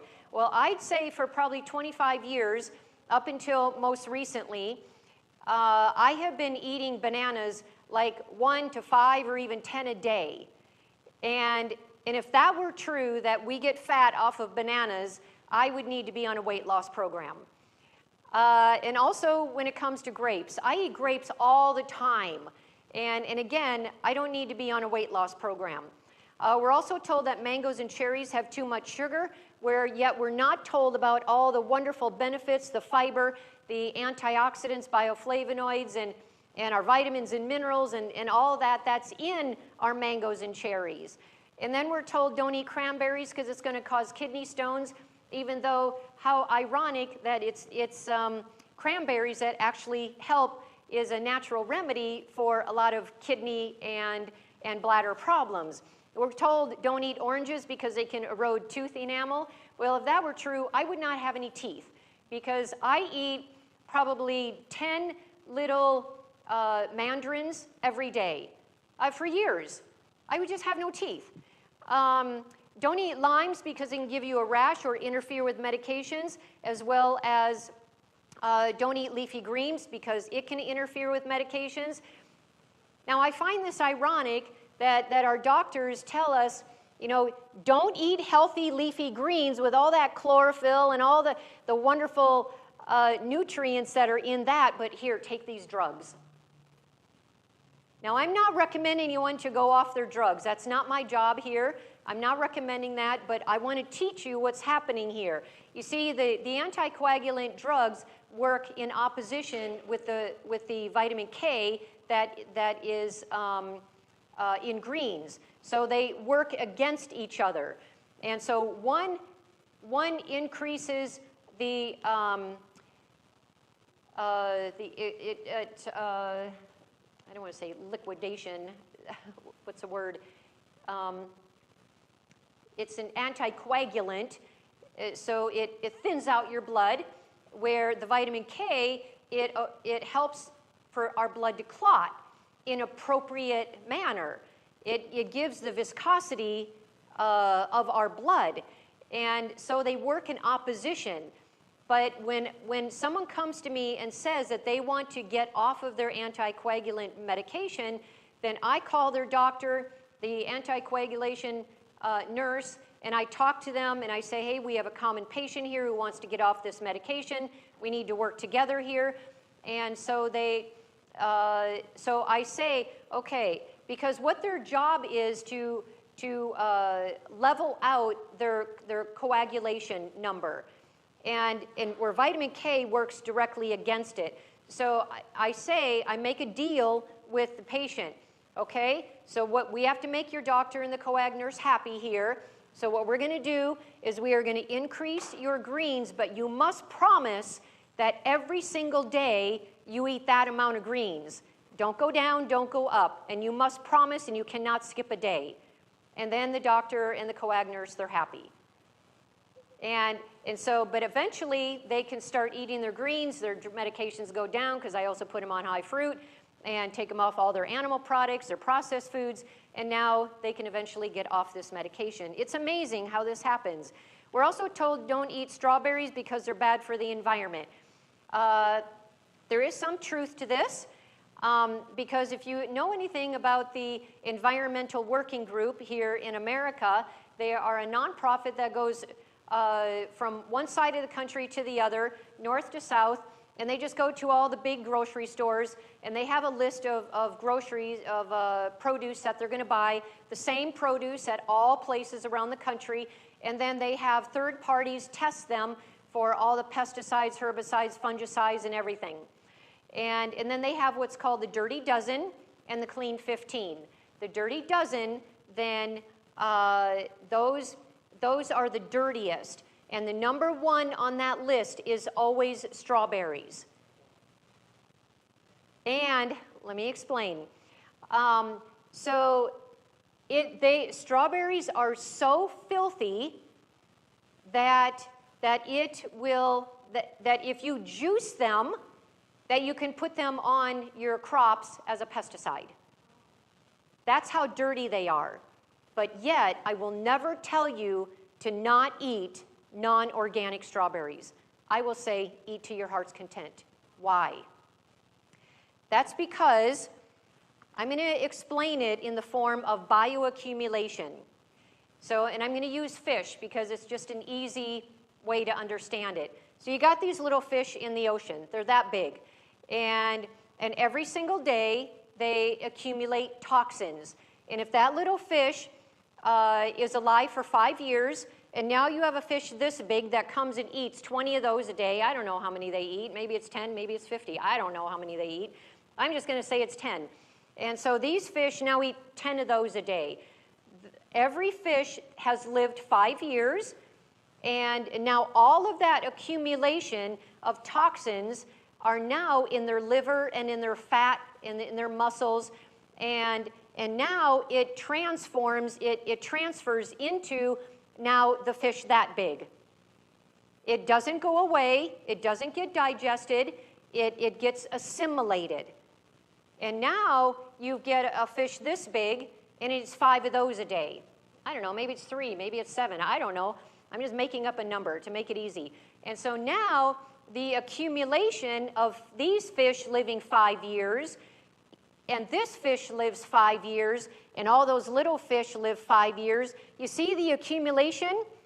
That the accumulation continues to accumulate in the fat cells, the muscle cells, in that larger fish. And then you start getting up to, the seals and the whales and the sharks, and now you got a lot of toxins. So this is bioaccumulation. It's the accumulation of these toxins that just continue to get poured into the next fish that it eats. That's the same as our body. When we eat these fish and these animals, which all have accumulation of toxins, those toxins now go into our bodies too. Those toxins are like this much. It's a huge, huge amount of toxins because it's multiple generational. And now we look at the fruits and vegetables that have been sprayed, even strawberries, we're looking at this many toxins because it's only one spray. I know the research. I know, the damage that it does. I fully understand that. So don't misunderstand me. I'm not saying it's healthy. I'm just saying that this much accumulation compared to this, I will never tell someone who's eating meat and cheese and butter and eggs and sugar and processed foods, don't eat your strawberries because they're the dirtiest on the dirty dozen. You see, it doesn't make sense anymore. So eat away. Even if you cannot afford organic, eat away your fresh fruits and vegetables. This is God's plan for us. It is a command. Our diet is a command from God. So that truth about strawberries, it does stand. If you can afford to buy organic strawberries, by all means, get organic strawberries. But don't let your budget, because you can't afford organic or they're not available, don't let that stop you from getting these wonderful fresh fruits and vegetables. When we look at the documentaries of healing, one of the first ones out there from a few decades ago is Fat, Sick, and Nearly Dead. And now we've got documentaries all along these decades now where they're getting sick people and their diseases are being reversed on non-organic produce. So they're getting rid of all their processed foods and their meat and their dairy and all that, and now they're eating all plants and whole food plant-based, and they have wonderful, wonderful results. So don't let any of the sprays, Satan's war on God's produce. Satan's war on fruit and vegetables. Don't be afraid. Fad diets also never include an all-fruit feast, yet that's our counsel. We're told in Counsels on Diet and Foods that it would a fruit-only diet for a few days would benefit. I think it may even say that it's even more beneficial than drugs. It's amazing how I can find it for you during the break. All right, we're told that also fruit is bad and that we are to cut down and eliminate it. Yet, now, because I'm a researcher, PhD, I'm really heavily into research. But I used to have, after all of these, I used to have research after them. But I found that we've become a people no longer of the word. We're people of the research. So you notice that I am not research-based in my talks. I am Bible-based. I'm trying to get people back to the Bible and spirit of prophecy. Who cares what the research says? It has become so corrupt, and unless you know how to critically read and analyze this research, we're going to be on the wrong track, because some of it is intentionally deceitful, and some of it is intentionally wrong. And it's so unless we kind of have been taught how to read this research, when we see that the research says on one hand, drinking coffee is wonderful for reducing my heart rate. If it's racing, it's really good for my diabetes. And on the other hand, and all the antioxidants, the bioflavonoids that the research talks about, because it is there. But on the other hand, coffee's bad. It hurts your heart, your liver, and so how do you know what to believe? You see, then it becomes your opinion versus my opinion, and it becomes the research that you found compared to what I found. How about going right to the Bible and spirit of prophecy and finding out which way is the truth right there? When we're told, right, in Counsels on Diet and Foods, drinking tea and coffee is a sin. Well, that eliminates all that other research that says that coffee is good. You see, we have to go in with a critical eye. I want to teach people how to actually read the Bible and the spirit of prophecy and get our truth from there. And like the keto diet and the eat for your blood type, they're not in the Bible or spirit of prophecy. I don't care what research says. It's not, I cannot find it in the Bible. I can't even find it in nature. So, but there is research that shows that a high fruit diet reduces all of these diseases. The diabetes, the heart disease, obesity, cancer, cardiovascular disease, kidney disease, hypertension, hyperlipidemia, stroke. It promotes bone health, detoxification, improves eye conditions, autoimmune diseases, arthritis, asthma, inflammatory diseases, mental health issues, mood imbalances, brain deterioration. That includes like OCD and depression and Parkinson's and Alzheimer's and all of our brain conditions that we get. It improves bowel disease, headaches, migraines, and the list goes on and on. It's amazing what is in the research, yet it's not taught and it's overlooked because we've got an association that looks over all of the medical people, and you have to stay in line with how they teach or you get reprimanded.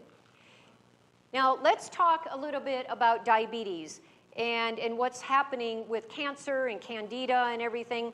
Now, I'm not saying that right out of the door that there is no issue with fruit. There is an issue with fruit, but the problem is because of the fat. So, and what I mean by that is, so here on the right, my little clicker doesn't go over there, but here on the right, the cell inferno there, so we have an insulin receptor site, that door, and then we have an insulin that is the exact same shape or the key shape that gets in there. And then it gets in with the key, unlocks the door, opens the door, it allows the glucose to go in, and now when it gets everything that it needs, the door closes, blood sugar stays normal. That's in a normal body.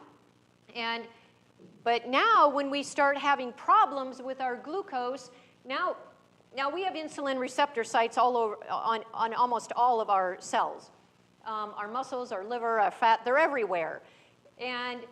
But when we start having insulin resistance because of all of the animal products that we're eating, creating that insulin resistance, it's like putting muck or gum into your lock. So if you're trying to get into your house and you're trying to put your key in there and someone put gum in there, well, it's filled with muck. There's nothing wrong with the key and there's nothing wrong with the lock per se. You just got to get the gum out and then your lock's going to work again. And that's the physiology of what's happening here. So as soon as our blood sugars go up, the insulin goes to the muscle cells and say, hey, I need a way to get the blood sugar down, and the muscle cell says, sure, just put your key in, unlock the door, and I'm glad to take in glucose. But then more and more and more and more glucose goes in, and the muscle cells are like, whoa, wait a minute, that's completely enough. The door closes, and now the insulin's like, well, now what do I do? So the insulin is producing, or the pancreas is producing more insulin because the pancreas thinks it's an insulin problem. It doesn't recognize that it's insulin resistance. So the pancreas is working hard now, producing more insulin, in thinking it's a low insulin problem to produce more to get into the cells. The insulin now goes over to the liver and says, knock, knock, I need a place to put all of this glucose. And the liver says, sure, I'm supposed to store glucose for emergencies. No worries, just for daily living. Just use your key, unlock the door, and have at it. So the insulin goes and unlocks the door is open, and there's more and more and more and more glucose that now goes in. And the liver's like, whoa, wait a minute, enough's enough. I didn't know you had this much. Of course, I'm very simplifying this process. And then now the insulin said, now it has no muscles to go to, it has no liver to go to, everything's blocked up, and it now goes to the fat cells. And it says, knock, knock, fat cells, I really need a place to put this glucose. And the fat cells are said, fat cells are automatically, naturally resistant to insulin. And it's supposed to be. But what happens is now the pancreas really starts to produce more and more insulin, and it acts like a bully. So now you've got 10 insulin trying to bully its way into this door, into the fat cell that's naturally insulin resistant, and it's kind of like if I've got a little car that's just like a 4-seat car, and I only got 4 seat belts, and I've got 10 friends that want to ride with me somewhere, and I say, I'm sorry, but I only have 4 seat belts, and one starts to crowd into the middle and the back without a seat belt. Now you have 5, and then another one says, I'm going to get in, and now he lays on the back of the lap of the 3 people, and now you've got 6 people in there, and then you've got someone else sitting on the front seat with the other guy. Well, there's no place for another person. And those 3 people that are still on the outside of the car, and now they're getting angry, they're like, we want in, and you're like, no, there's no more room. And so now they go get 20 more friends, big guys, and these 20 guys, they will get into that car. So they act like a bully. And that's exactly what happens to the fat cells. With all of that insulin just honing in on and being a bully into those fat cells, it eventually will get in.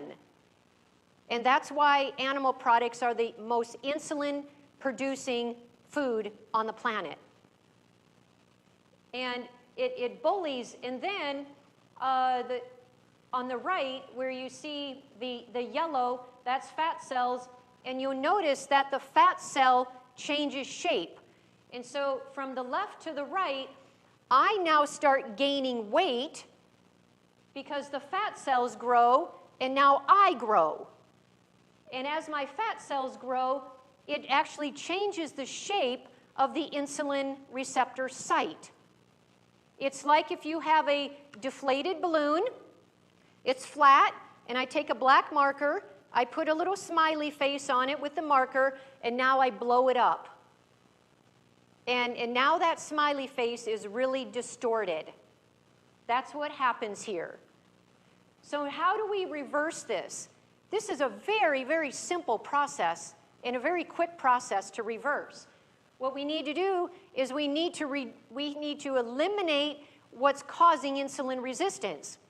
We're looking at our meat and our dairy and all that processed food and the eggs and cheese and butter and oil and all of that. Once we get rid of that, now in its place we start to add fresh fruits and vegetables and all that fiber, and beans as well, all that fiber now will actually clean out the gum from the lock, and now it becomes less resistant, and now the pancreas can start to relax. It doesn't have to produce so much insulin anymore. All of the cell doors start to open again to the insulin, and now the blood sugar goes down. And I see that happen all the time in my program. In a little bit, I'm actually going to show you someone who was on a continuous glucose monitor where this happened in less than 10 days, in like 7 days. I'm going to show it to you. Now let's go to see what inspiration says on our diet. I did a word search on fruits, vegetables, grains, beans, nuts, because I wanted to build a food guide pyramid. And I wanted to see if I could build one off of what I could find here. And we can. So I'm going to show you what the food guide pyramid looks like according to the Spirit of Prophecy. So I've got those in bold letters. It says, we may use fruit freely. So notice these black words, you're going to see them again, okay? So we may use fruit freely and in different ways and run no risk of incurring the diseases that are incurred by using the flesh of diseased animals. What's that list? The list I just showed you. The diabetes, the cancer, the heart disease, the bowel disease, the brain diseases. It's the same list. This is the list that she's talking about. That it will not, we do not get disease from fruit. We should bring our appetite under control so that we should enjoy plain, wholesome food and have an abundance of it, that none may suffer hunger. Now notice that we have to have enough of it. We are not expected to be hungry.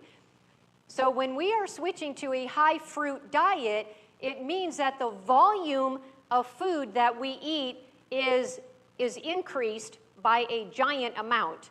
So you can't just eat two or four bananas and call it good. You know, we're talking, if I'm on 1,500 calories a day, we're talking 15 bananas. And I'm not saying eat 15 bananas, I'm just trying to give you an idea of what 1,500 calories looks like. So you got to get enough calories so we don't become hungry. And if you do get hungry before your next meal, or you start feeling faint or lightheaded, then you're not getting enough calories. It's just as simple as that. Now look at this next one. This is really amazing. I base my program off of this next statement. I trust God. This is the word of inspiration. So I'm going to go with God rather than what the research says. So this is Ellen White talking to a man, and he tells him, your wife lacks vitality and needs a generous, strengthening diet. How does God define a generous, strengthening diet? This is not my definition. It's not what the research says. It's what does God say. How does he define that? She should have a good supply of meat, fruit, and not be confined to the same things from day to day. So give her a nice wide variety of fruit. She has a slender hold of life. We don't know what kind of disease this is. It might be a wasting disease. It might be tuberculosis. It might be diabetes. It might be type 1 or type 2 diabetes. It might be cancer. It might be end-stage bowel disease. I don't know. If it were important that we knew, we would be told. But we're not told, so I take this as a blanket statement, and when someone is at the end of their life, which many people with cancer has called me at the end of their life, they've been given like 2 months or 2 weeks left to live, and they now ask me to fix them. I'm like, well, thanks for coming to me, so soon. So she is diseased, and the wants of her system are far different from those of a healthy person. I take God at his word. If this woman is at the end of her life, and we are told to give her a good strengthening diet, and God defines that as a high fruit diet, you bet I'm going to give them a high fruit diet. I don't care what the world says. And the program that I have put people on have raised people off of their deathbed within days to weeks. And within months, they're off of hospice. It's pretty amazing. Now for something not as severe, for a dyspeptic stomach, it's just simply another fancy word for indigestion. You may place upon your tables carbohydrates, white bread, white rice. No, it says fruit. But we always seem to go to starches. It's fruit. So when someone comes to me with a stomach ache, I'm not going to be giving them rice. I'm going to be giving them fruit. Fruit of different kinds, but not too many at one meal if they are filled with indigestion.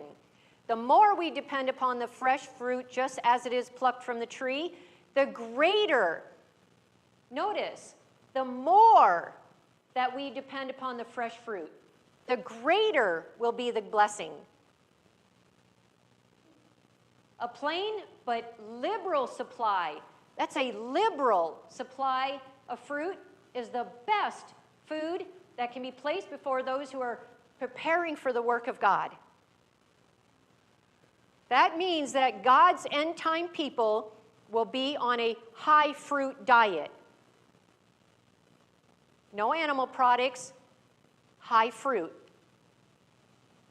A fruit diet, we're talking about a fruit fast here, for a few days has often brought great relief to brain workers. Who's brain workers? Students, doctors, chess players, accountants, engineers, maybe housewives. Basically, it's almost everybody. What's that? Yeah, homeschool moms. This basically is for everybody. But did you know that even there are loggers out there who are running up and down all day long, and they still maintain well on a high fruit diet? It's just that they have to eat 4 or 5 times a day because they're going through it so much. It's amazing what we find from a simple word search. Wherever fruit can be grown in abundance, again, here we see a liberal supply should be prepared. Apples are superior to any fruit as a standby. All should be acquainted with special value of fruits and vegetables. Now, she does not use these kinds of words with any other food group. I'm going to show you that in a few minutes. Special value is linked with vegetables only because fruit is there. So the special value is of fruits and vegetables. So kind of get into your mind now, we're building a food guide pyramid through some of these words. Do not eat largely of salt. Avoid the use of pickles and spiced food. Eat in abundance of beans. Fruit. It's fruit. And the irritation that calls for so much drink at mealtime will largely disappear. I can attest to that. I have been a major water drinker ever since I've known about health reform, and I have drank between 3 and 4 liters a day. And now, because of the massive amounts of fruit that I eat, I'm lucky if I get in 1 liter a day.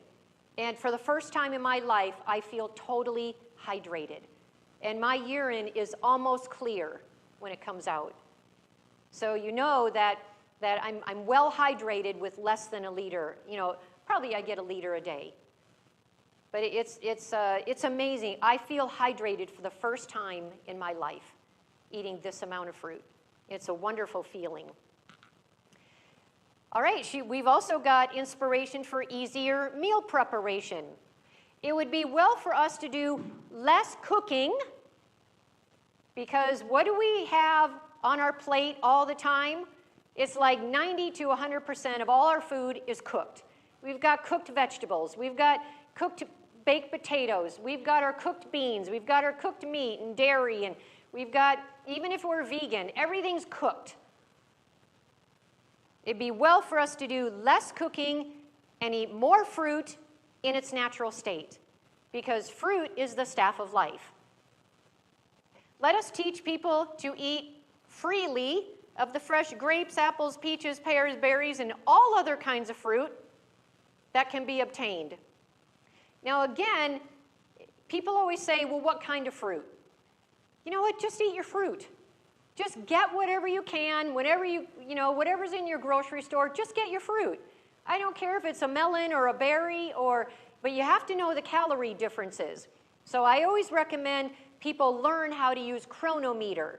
It's a free app that you can download for free called Chronometer, C-R-O-N-O meter, Chronometer. There's no H, C-R-O. And it's got a bullseye with a target in it, and it's orange. It's an orange square. And now there is a paid version in the app, but you don't need the paid version. It'll come up with a screen that it'll appear that you have to buy it. But there is an almost invisible X that you can hardly see in the corner, but it is there. Just X out of it and you get the free version. And so you do have to know. So like, for example, one banana on average, an average sized banana is about 100 calories. It might be 80 if it's smaller, it might be 120 if it's a little bigger. About a cup and a half of blueberries is about 100 calories. So I kind of count fruit by its 100 calories so I can kind of tell people, you know, what this kind of means for their weight and needs. Let them impart this knowledge as they would Bible instruction. Let them teach the people to preserve the health and increase the strength by avoiding the large amount of cooking that is filling the world with chronic invalids.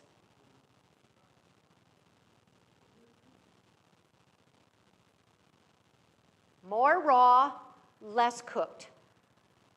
I'm not saying there's anything wrong with our grains or, well, unless it's gluten. I'm kind of down on gluten.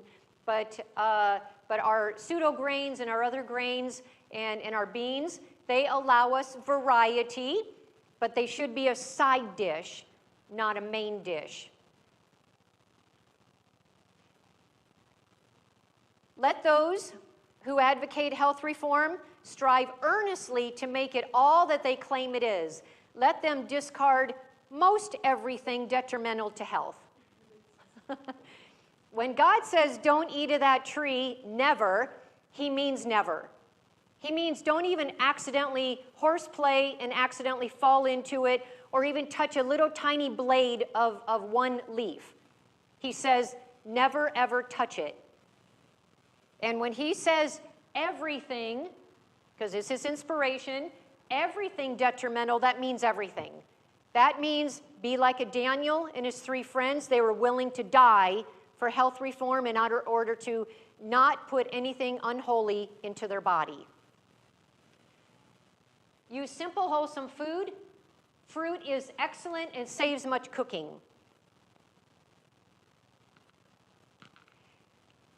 What I'm basically trying to share here is that all fruits are superfood. But yet we want to go around the world and we want to find the next healing agent, you know, that comes from India or it comes from China or, you know, comes from somewhere, when the healing agents are right in our own grocery store or in our backyard if we're fortunate enough to grow them. It's not the fruit that causes diseases like the obesity, the cancer, the candida, the diabetes. It's the fat. It's the fat that is the problem. It's between fat and protein that is the problem. And when we change to a high fruit diet with a large green salad every day with just a few nuts and seeds sprinkled in, we get everything that we need, and all of our microbiome and everything, and our diseases just kind of fade away. And we start gaining more energy. I mean, when I'm in Kenya, there are times when I am speaking for 8 to 10 hours a day. And people are, that alone draws people to this kind of diet. Because they're like, how can you do that for 8 to 10 hours? And most of the time, you don't even sit down. I have to eat while I'm standing because everybody's talking to me and asking me questions. And yet, for 8 to 10 hours, I'm standing. And my husband and I, we fly up 4,000-foot elevation mountains. You know, we just, you know, next month, we're going to the Canadian Rockies for a week, and every single one of our mountains that we're hiking, they're all minimum of 4,000 feet. And we are hiking by probably 95% of everybody that we come across. We're much faster than them. And in order for me to train, there was one time I told my husband, I said, give me your pack. and I had my pack and his pack, and I'm still passing people.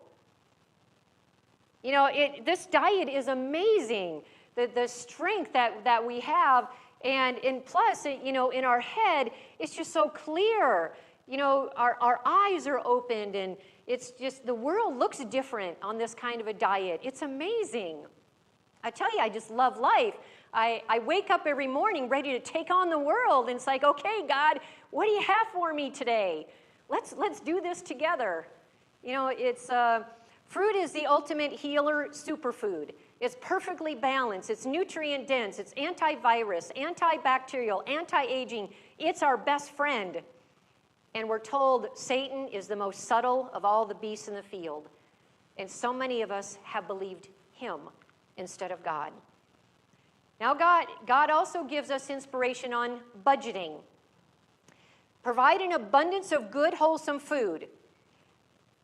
How do we define a good, wholesome food? Remember, it's not our definition, not how I was raised, not what's at potluck, or what anybody else teaches, including the world. Well, how does God define it? Do not practice economy in this direction. When God says do not practice economy in this direction, that means when I look at the hierarchy of our money, it's always tithe, offering, and our diet. Not our furniture, not expensive travels and an over and abundance of junk that we don't need anymore that has nothing to do with our salvation. And we have all these subscriptions to everything, and we spend our money on everything. And then at the end of the month, whatever's left, I'm going to buy some top ramen because it's cheap, and I'm just going to buy some candy because, at least it fills this void. And I'm going to buy all this junk and packaged food because it's cheap, and where that's not God's bill of fare. It's tithe, it's offering, and then our diet. Do not practice economy in this direction. Restrict your meat bills, but have plenty of good fruits and vegetables, and then you will enjoy seeing the hearty appetite with which all will partake of your preparations. Never feel, never. We're going to circle never. Remember when I taught you about counsels on diet and foods? To circle certain words? It says never. Never, ever, ever means never. So never feel that good hygienic food that is eaten is lost. It will make blood and muscles and give strength for daily duties. And I can testify to that. It's a very strengthening diet, even though the world has told us we're going to be weak. Fruit, if it can be obtained, is the best article of food. Let the same amount of money expended for meat be used to purchase fruit. Every penny expended for tea, coffee, and flesh, meat is worse than wasted, for these things hinder the best development of the physical, mental, and spiritual powers. You kind of getting a picture here? Let fruit be placed on the table in abundance. Make fruit the article of diet to be placed on your table, as well as table of your helpers should be furnished not with meat, but with an abundant supply of good fruit, grains, and vegetables prepared in a nice, wholesome way. So any visitors, if we are feeding somebody else, we don't feed them something different than what we would feed our family. We also are told we don't feed them better than what we would feed our family. We feed our family and our visitors all the same high-quality food. Not only visitors, but the help that we hire. So we see that eventually that fruit is a big part of the diet for the people of God. The Lord intends to bring his people back. We've seen this before. But so God is taking us back to something. And what is that something? To live upon simple fruits, vegetables, and grains. God provided fruit in its natural state for our first parents. In order to know what is the best article of food, circle that word best, the best article of food, we must study God's original plan for man's diet. What's the original plan? Fruits, greens, herbs, berries, seeds, melons. He who created man and who understands his needs appointed Adam his food. Behold, he said, I have given you every herb yielding seed and every tree in which is the fruit of a tree yielding seed. To you it shall be for food. By precept and example, make it plain that the food which God gave Adam in his sinless state, what's the sinless state? Everything raw, Garden of Eden, fruits, greens, nuts, and seeds, is the best, we would circle best, for man's use as he seeks to regain that sinless state. We're talking about the 144,000 here will be eating God's way. We're talking about prophecy. This was written 120, 150 years ago, and she's foreseeing it in the future, and we're in that future right now. God is in the making of the 144,000. In grains, fruits, vegetables, and nuts are to be found all the food elements that we need. If we will come to the Lord in simplicity of mind, He will teach us how to prepare wholesome food free from the taint of flesh meat. In fruit season, this is Ellen White talking, we would get blueberries, raspberries fresh from the bushes, and strawberries fresh from the vine. We made the table fair an object lesson which showed those present that our diet, even though it was in accordance with the principles of health reform, was far from being a meager one. I eat God's way, fully, and anyone who sees me eat will say that it is not a meager diet. It is a diet of abundance. It's a diet of blessing. And I am so incredibly blessed to eat His way. You know, things that He has made from His hand. It's just amazing. Let no one think that he can do as he pleases in the matter of diet. Let us comprehend these responsibilities and bear them nobly in the name of the Lord. We cannot afford to do otherwise. While sitting at the table, we may do medical missionary work by eating and drinking to the glory of God. I was once in a church where I was told that there would be things for me to eat, and it was an unusual situation that I found myself in. Normally, I let people know how I eat ahead of time. This church did not know how I ate because it just kind of happened at the last minute, and I wasn't going to make any fanfare. But I had, while I was visiting a church, I happened to be asked if I would give a health nugget. And so I gave a health nugget, and I said, how long do I have? And they said, you have 20 minutes. 20 minutes for a health nugget? I'm going to fill every minute of it. And so I gave a 20-minute health nugget, which was power-packed with information, and the church was amazed, at what they learned in that 20 minutes, and they asked me to give the sermon the next week.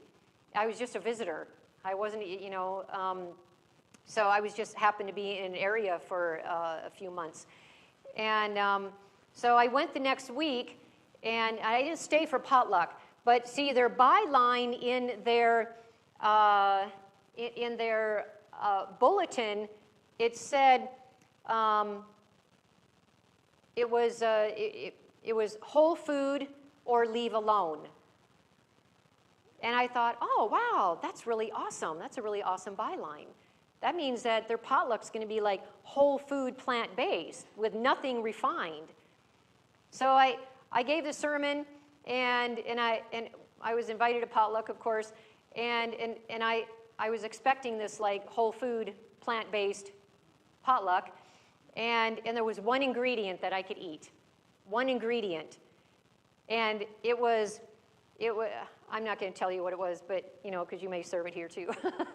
But all this processed food, the pasta and the white bread and the garlic bread and it was just like, wow, so different than what I imagined. But they had this giant bowl. I mean, literally, it was like this big.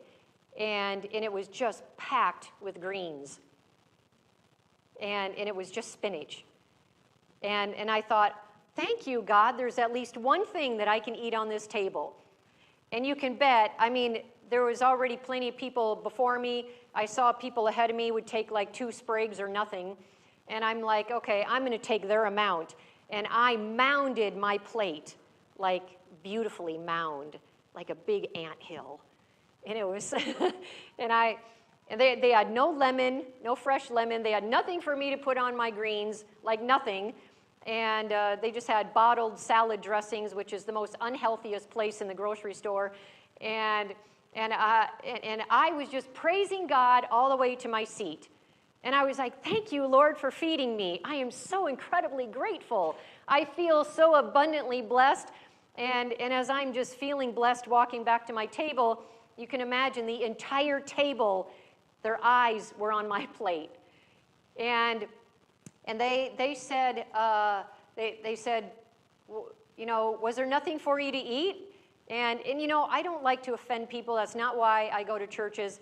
And so I just, you know, tactfully said, you know, this was this is, you know, my choice of food. I didn't really say much. And then all of a sudden, everybody started asking me questions about my diet. Oh, I'm sorry, I misspoke. So I gave the health nugget, and that's when this potluck was. It was after the health nugget. I had not given my sermon yet. And so you know, everybody at the table was really engaged in conversation and asking questions, and like, this is amazing, and I was, you know, sharing the Bible, and then we finished our meal, and then I was to give the sermon the next week, and after the sermon, I came downstairs after potluck. The entire table was health reform. The entire table. You see the power of influence for one person when we stand for God? Had I taken some of that white bread and the pasta, and everything was processed, everything was out of a bottle, there was no meat or dairy there, but everything was processed. And yet, you know, the entire church heard about it through the grapevine throughout the week, and an entire church was transformed. For one person who stands firm, and had there been nothing, I would have taken nothing. And I just would have said, well, I'm fasting today. I would have been gracious. You know, I would have not said anything about their food. But when we stand firm, we do the greatest medical missionary work at the table. As we near the close of time, we must rise higher and still higher upon the question of health reform and Christian temperance, presenting it in a more positive and decided manner. We must strive continually to educate the people, not only by our words, but by our practice. We cannot be hypocrites. We cannot be teaching one thing and then thinking that our words are for everybody else, but not for me. Precept and practice combined have a telling influence. Now, this is where Satan turns our fruit into poison. I'm not going to go over this, but I want to show you now the Spirit of Prophecy Food Guide Pyramid. What I did was I did a word search on the words fruit, vegetables, beans, grains, and nuts. And what I did was I categorized them into these words in black. None of those words in black are my words. Those are all directly out of the Spirit of Prophecy. And I read most of those to you when it came to fruit, and some of the other ones as well. But we are described, she describes fruit as we are to eat it abundantly, freely, liberally, best, superior, blessing, more, fruit fast, depend upon, and largely. You see how I came up with that as the largest part of the diet here? Vegetables, she describes as largely with a fruit diet, encourage with a fruit diet. They need to be properly prepared, well prepared, and some cannot use them. If some cannot use them, that tells me they're not absolutely necessary, and that's true. There is nothing in, so on the far right-hand side, we have our starch-based vegetables, and on the far left, we have our water-based vegetables and our roots, and in the middle, which is the largest section, is our greens. We have to have an abundance of fruit, an abundance of greens, and everything else on all the other vegetables on both sides, they're optional. We do have to have the non-sweet fruits as well. That's part of the fruit. So like tomatoes and peppers and eggplant, cucumbers, zucchini, those are non-sweet fruits, and we need those too. That's where we get our sodium. So we don't absolutely need salt in our diet. We need the sodium that comes from the salt, and when we are eating a diet like this, we get all the sodium that we need out of our tomatoes and non-sweet fruits, our vegetables, and our celery, And then she describes beans and grains with our fruits and vegetables is the diet chosen for us by our Creator. Some cannot use them again. Beans were poisonous to her. And if some can't use them, it tells me that it's not absolutely necessary. That's true. They need to be prepared simply and without grease. So there is nothing in the beans, the grains, or these other vegetables that we cannot get in fruits and greens and a few nuts and seeds. There's nothing. Everything in the spectrum of our human needs are in those food groups right there. The nuts, we are told, she describes as we are not to use too much. They're used unwisely, that some are less wholesome than others. She talks about how almonds are more healthy than peanuts. We're not to use them freely, that they are too rich. In a recipe, we're to use 1/6 to 1/10 of what the recipe calls for. I want to show you something here. This is a lady who came to my program she was bedridden with gout, and her pain was so bad that me and 2 other men had to carry her into my house. And as I'm carrying her, I'm thinking, what did I ever get myself into? I don't know if I can help this lady. She's like really bad. And I did an initial assessment on her, but I didn't know, no one told me she was like that bad.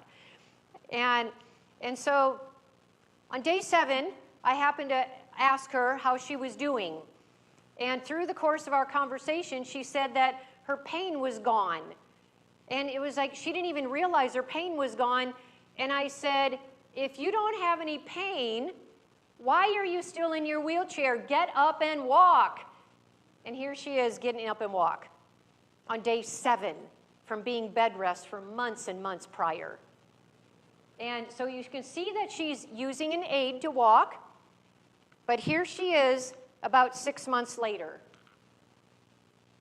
Her family kept her on the program for another 6 weeks. Here she is taking her first steps unassisted. 6 weeks later, her husband gave her an ultimatum that you either go to and see if Dr. Janie can help you or to a nursing home. She did not want to do either one, and her husband said, well, you either, since you're not going to make a choice, I have to send you to a nursing home because I just can't handle you anymore. You're just, I'm too old and I'm worn out. And she said, fine, I'll go to Dr. Janie's. And that's how she came to me, and it was my fault that she had gout. She was mad at me. 6 weeks, I say, praise God. That's what true health reform does. That's a high fruit diet. And it wasn't even all raw. I added beans as well. This is another lady. I don't have a pointer, so you'll just kind of have to imagine where I'm pointing. But look at her forehead there on the left. You see, first of all, how pasty she looks, and then the wrinkles in her forehead, the deep crevices between her eyebrows. Look at underneath her chin here. You can kind of see the inflammation here. She's really puffy in her whole face. You can see her nose, that it's inflamed. Look at her eyes. Go to look at her pupils. They're kind of dead. Look at the right. Look at those bright eyes.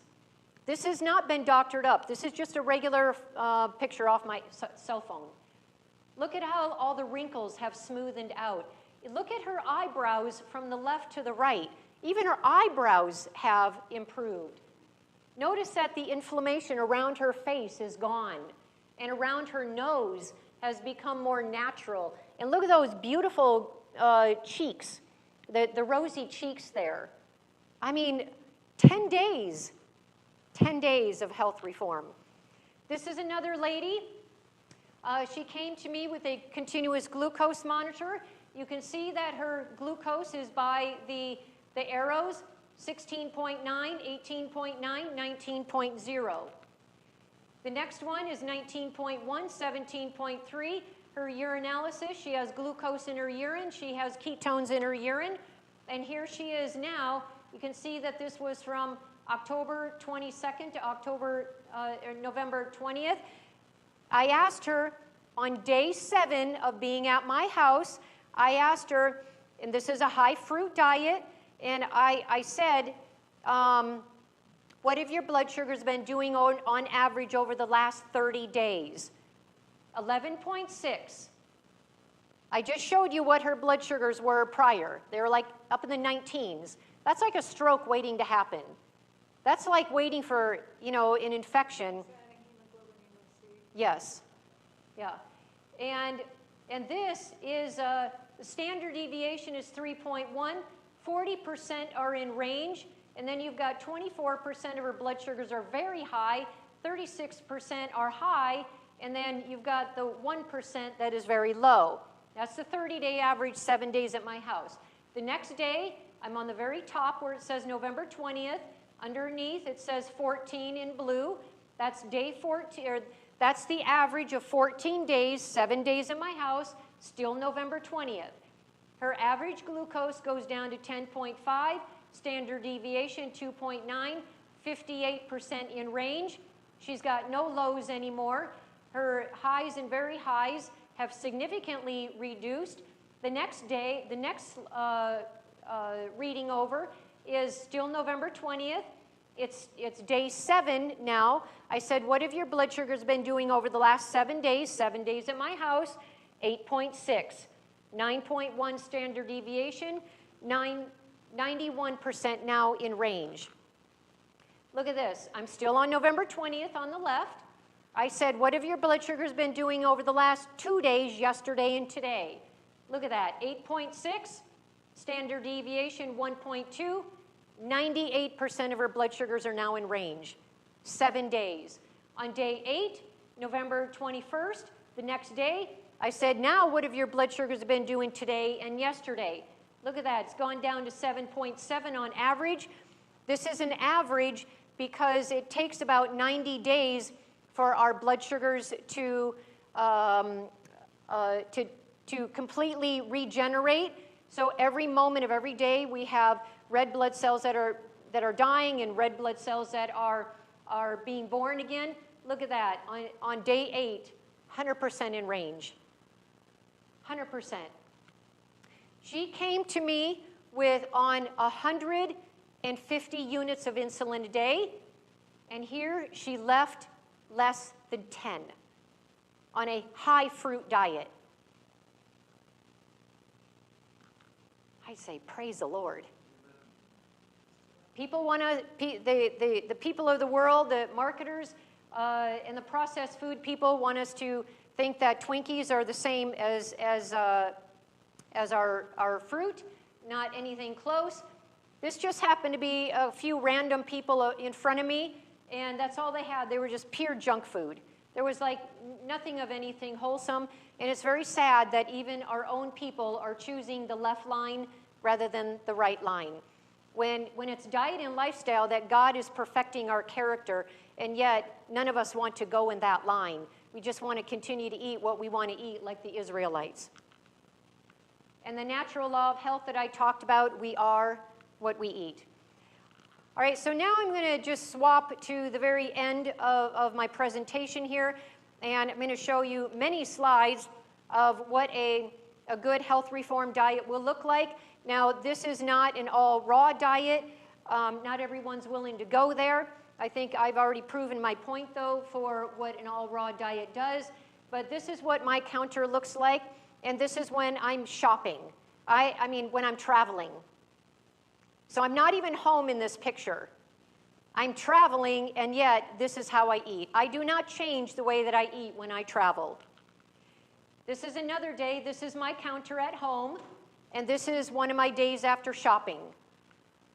This one here is only including the things that are on the counter. This doesn't include things that already went into the refrigerator, but this now includes everything. So you can see that nice wide variety of fruits and vegetables. Now, this is fruit meals now. So that fruit, I love my smoothies, including green smoothies. That disc on the right, I wish my thing worked here, but those brown things on the right, those are flax bread, a flat bread. It's made out of 100% flax or 100% chia, and you just put them on a skittle or a skillet, and then it's got some avocado. And then you can see I love my smoothies. They're at the far right on the red plate. The tan stuff on the bottom is hummus, and then that's another flat bread made out of black beans. Here is some homemade granola that I've made, the waffles I've made, and then that's millet up there. Notice how large those plates of fruit are, very large. And notice that the starches are a side dish. So it's not that we can't have cooked food, it's that we have to keep them, we have to cut down on the large amount of cooking that is filling the world of chronic invalids and eat more fruit. So these are some other meals.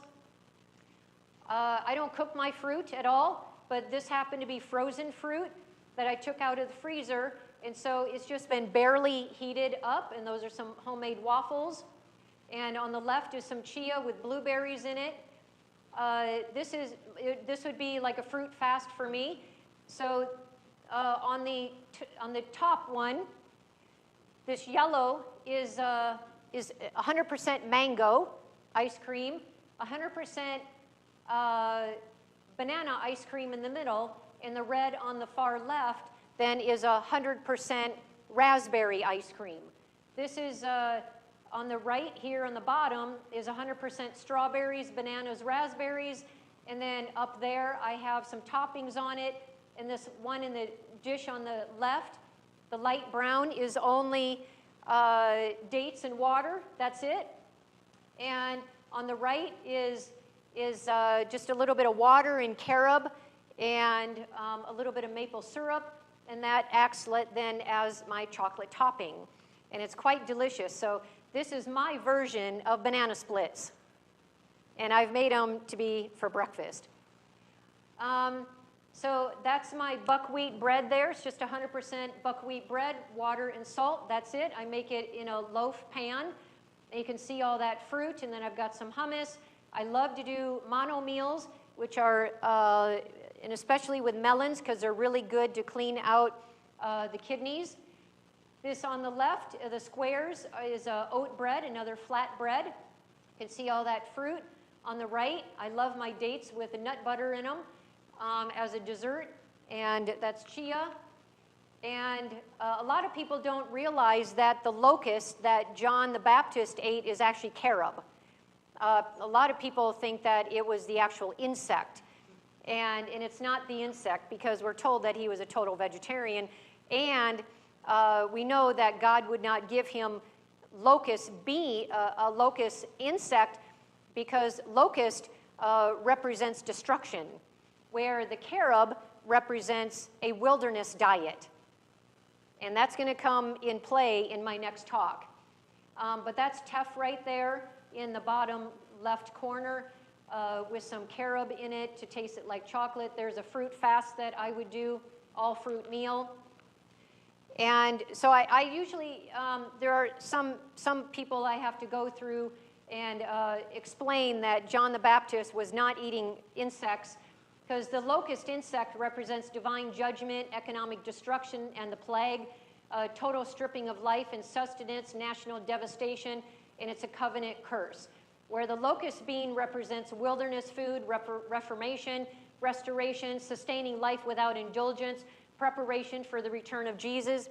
So we can see that it obviously was not the insect. The Elijah message is a wilderness message, and John was that type. We, as God's people, are that type. We are preparing for the day of the Lord as well, and we are to be moving into that wilderness type diet as well. That is, I should say, on the very bottom, it says this principle here is not to eat this exact food, but it is to master our appetite to where our heart can actually be turned to God, and we'll be talking about that with Nebuchadnezzar. So as you can see, I love my greens, I love my fruit, and you can see that wherever there's something other than fruit, it's always in a smaller portion.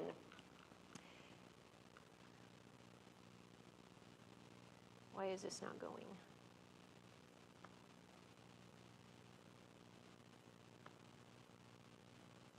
Okay, so more fruit, and there's some millet there. Big salads. Those salads, by the way, are serving bowls. They are not side dishes. They're like a nice serving bowl, and I generally have about 2 pounds of a salad every day. And I try to get in at least a pound of greens a day. So 1 pound of greens and then 1 pound of vegetables. And often my salads can even be 3 pounds, one salad, depending on what I put into it. And I just feel fantastic. Those little round things in the salad there on the right, those are raw olives. They're bochita olives that can, they're dehydrated. They're not soaked in lime and all that. They're absolutely delicious. This on the right is it's a baked plantain banana cake, breakfast cake.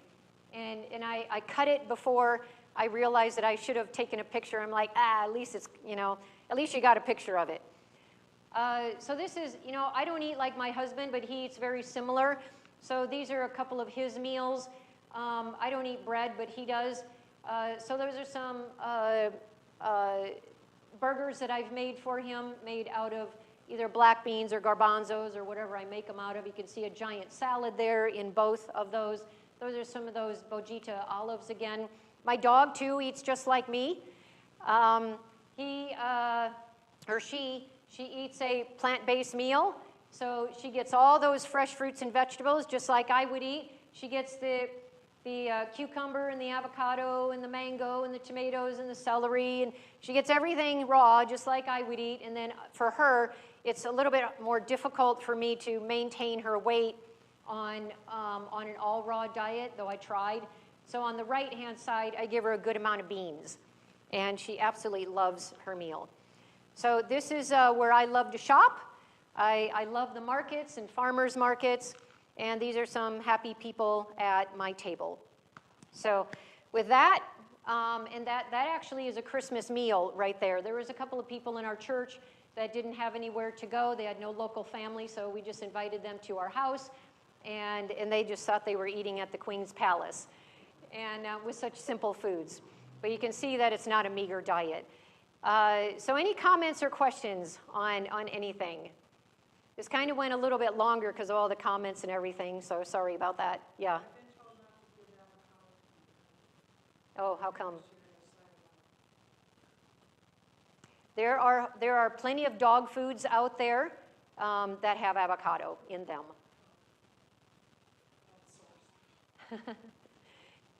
Yes. Any other comments or questions?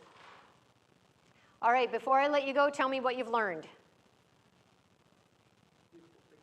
Beautiful pictures. Thank you. We have the roving mic.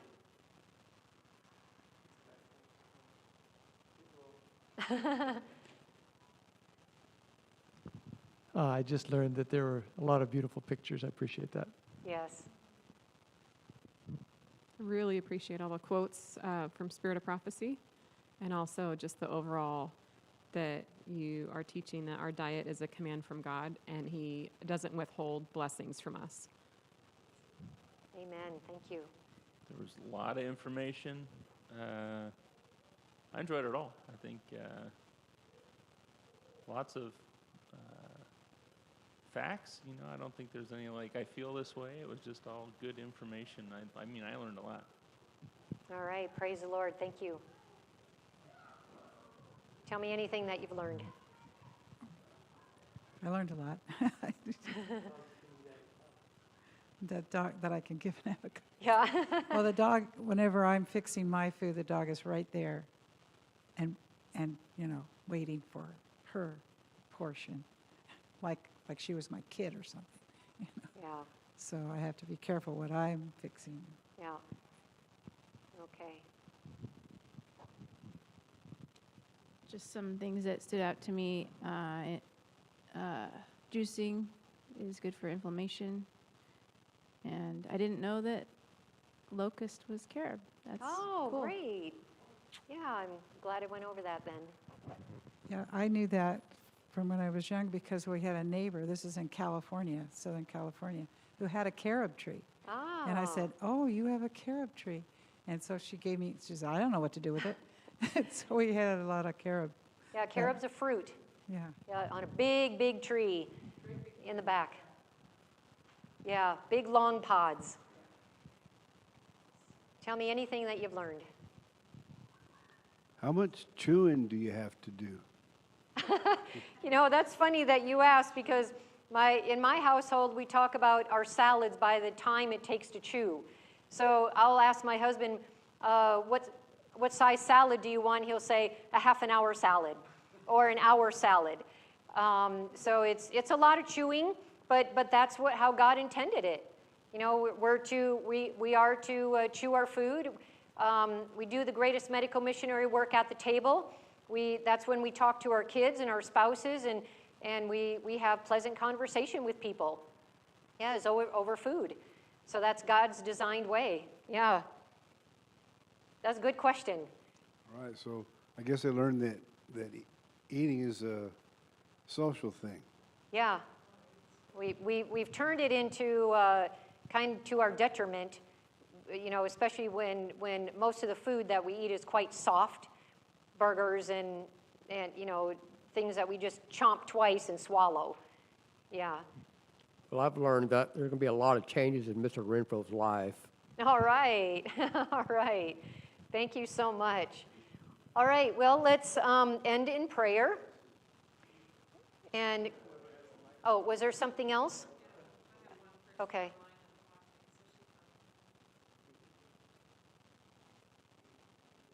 Oh, she has a question. She said, I hear that melon should not be eaten with any other fruit, watermelon as well. So I find that in the world, that's a worldly teaching. If it doesn't work for you, that's fine. But that doesn't mean that it extends to everybody. When I look at the food combining the details of subacid and acid and sweet fruits, and it's not even in the research. I've even asked other researchers to help me find something like that. It's just not in the research. So it's more anecdotal, meaning that it has helped some people, and so now they kind of make it a rule for everybody because it works for them. And then it's kind of become now kind of law in some circles when it's no law to be made. So like Ellen White, beans did not work for her. But our counsel is, if something doesn't work for me, then I change me, but it doesn't mean it becomes now a universal law for everybody. Because we're all different, and I mix my melons all the time, and I never have a problem. So if it doesn't work for somebody, that's totally fine. What I read, I don't read that anywhere in the Bible or Spirit of Prophecy. I've actually looked for it. And instead, what I read is that we are to eat everything in one meal, not have any snacks, and then eat our second meal, no snacks. And if we have a third meal, it's a third meal. Nowhere does she say that melon should be eaten alone. It's just a worldly teaching that works for somebody who has now kind of monetized it. And so it doesn't really, the research just isn't there. Yeah, so good question. Thank you online. Any other questions or comments? Craig, would you like to offer us a closing prayer? If we can stand or kneel.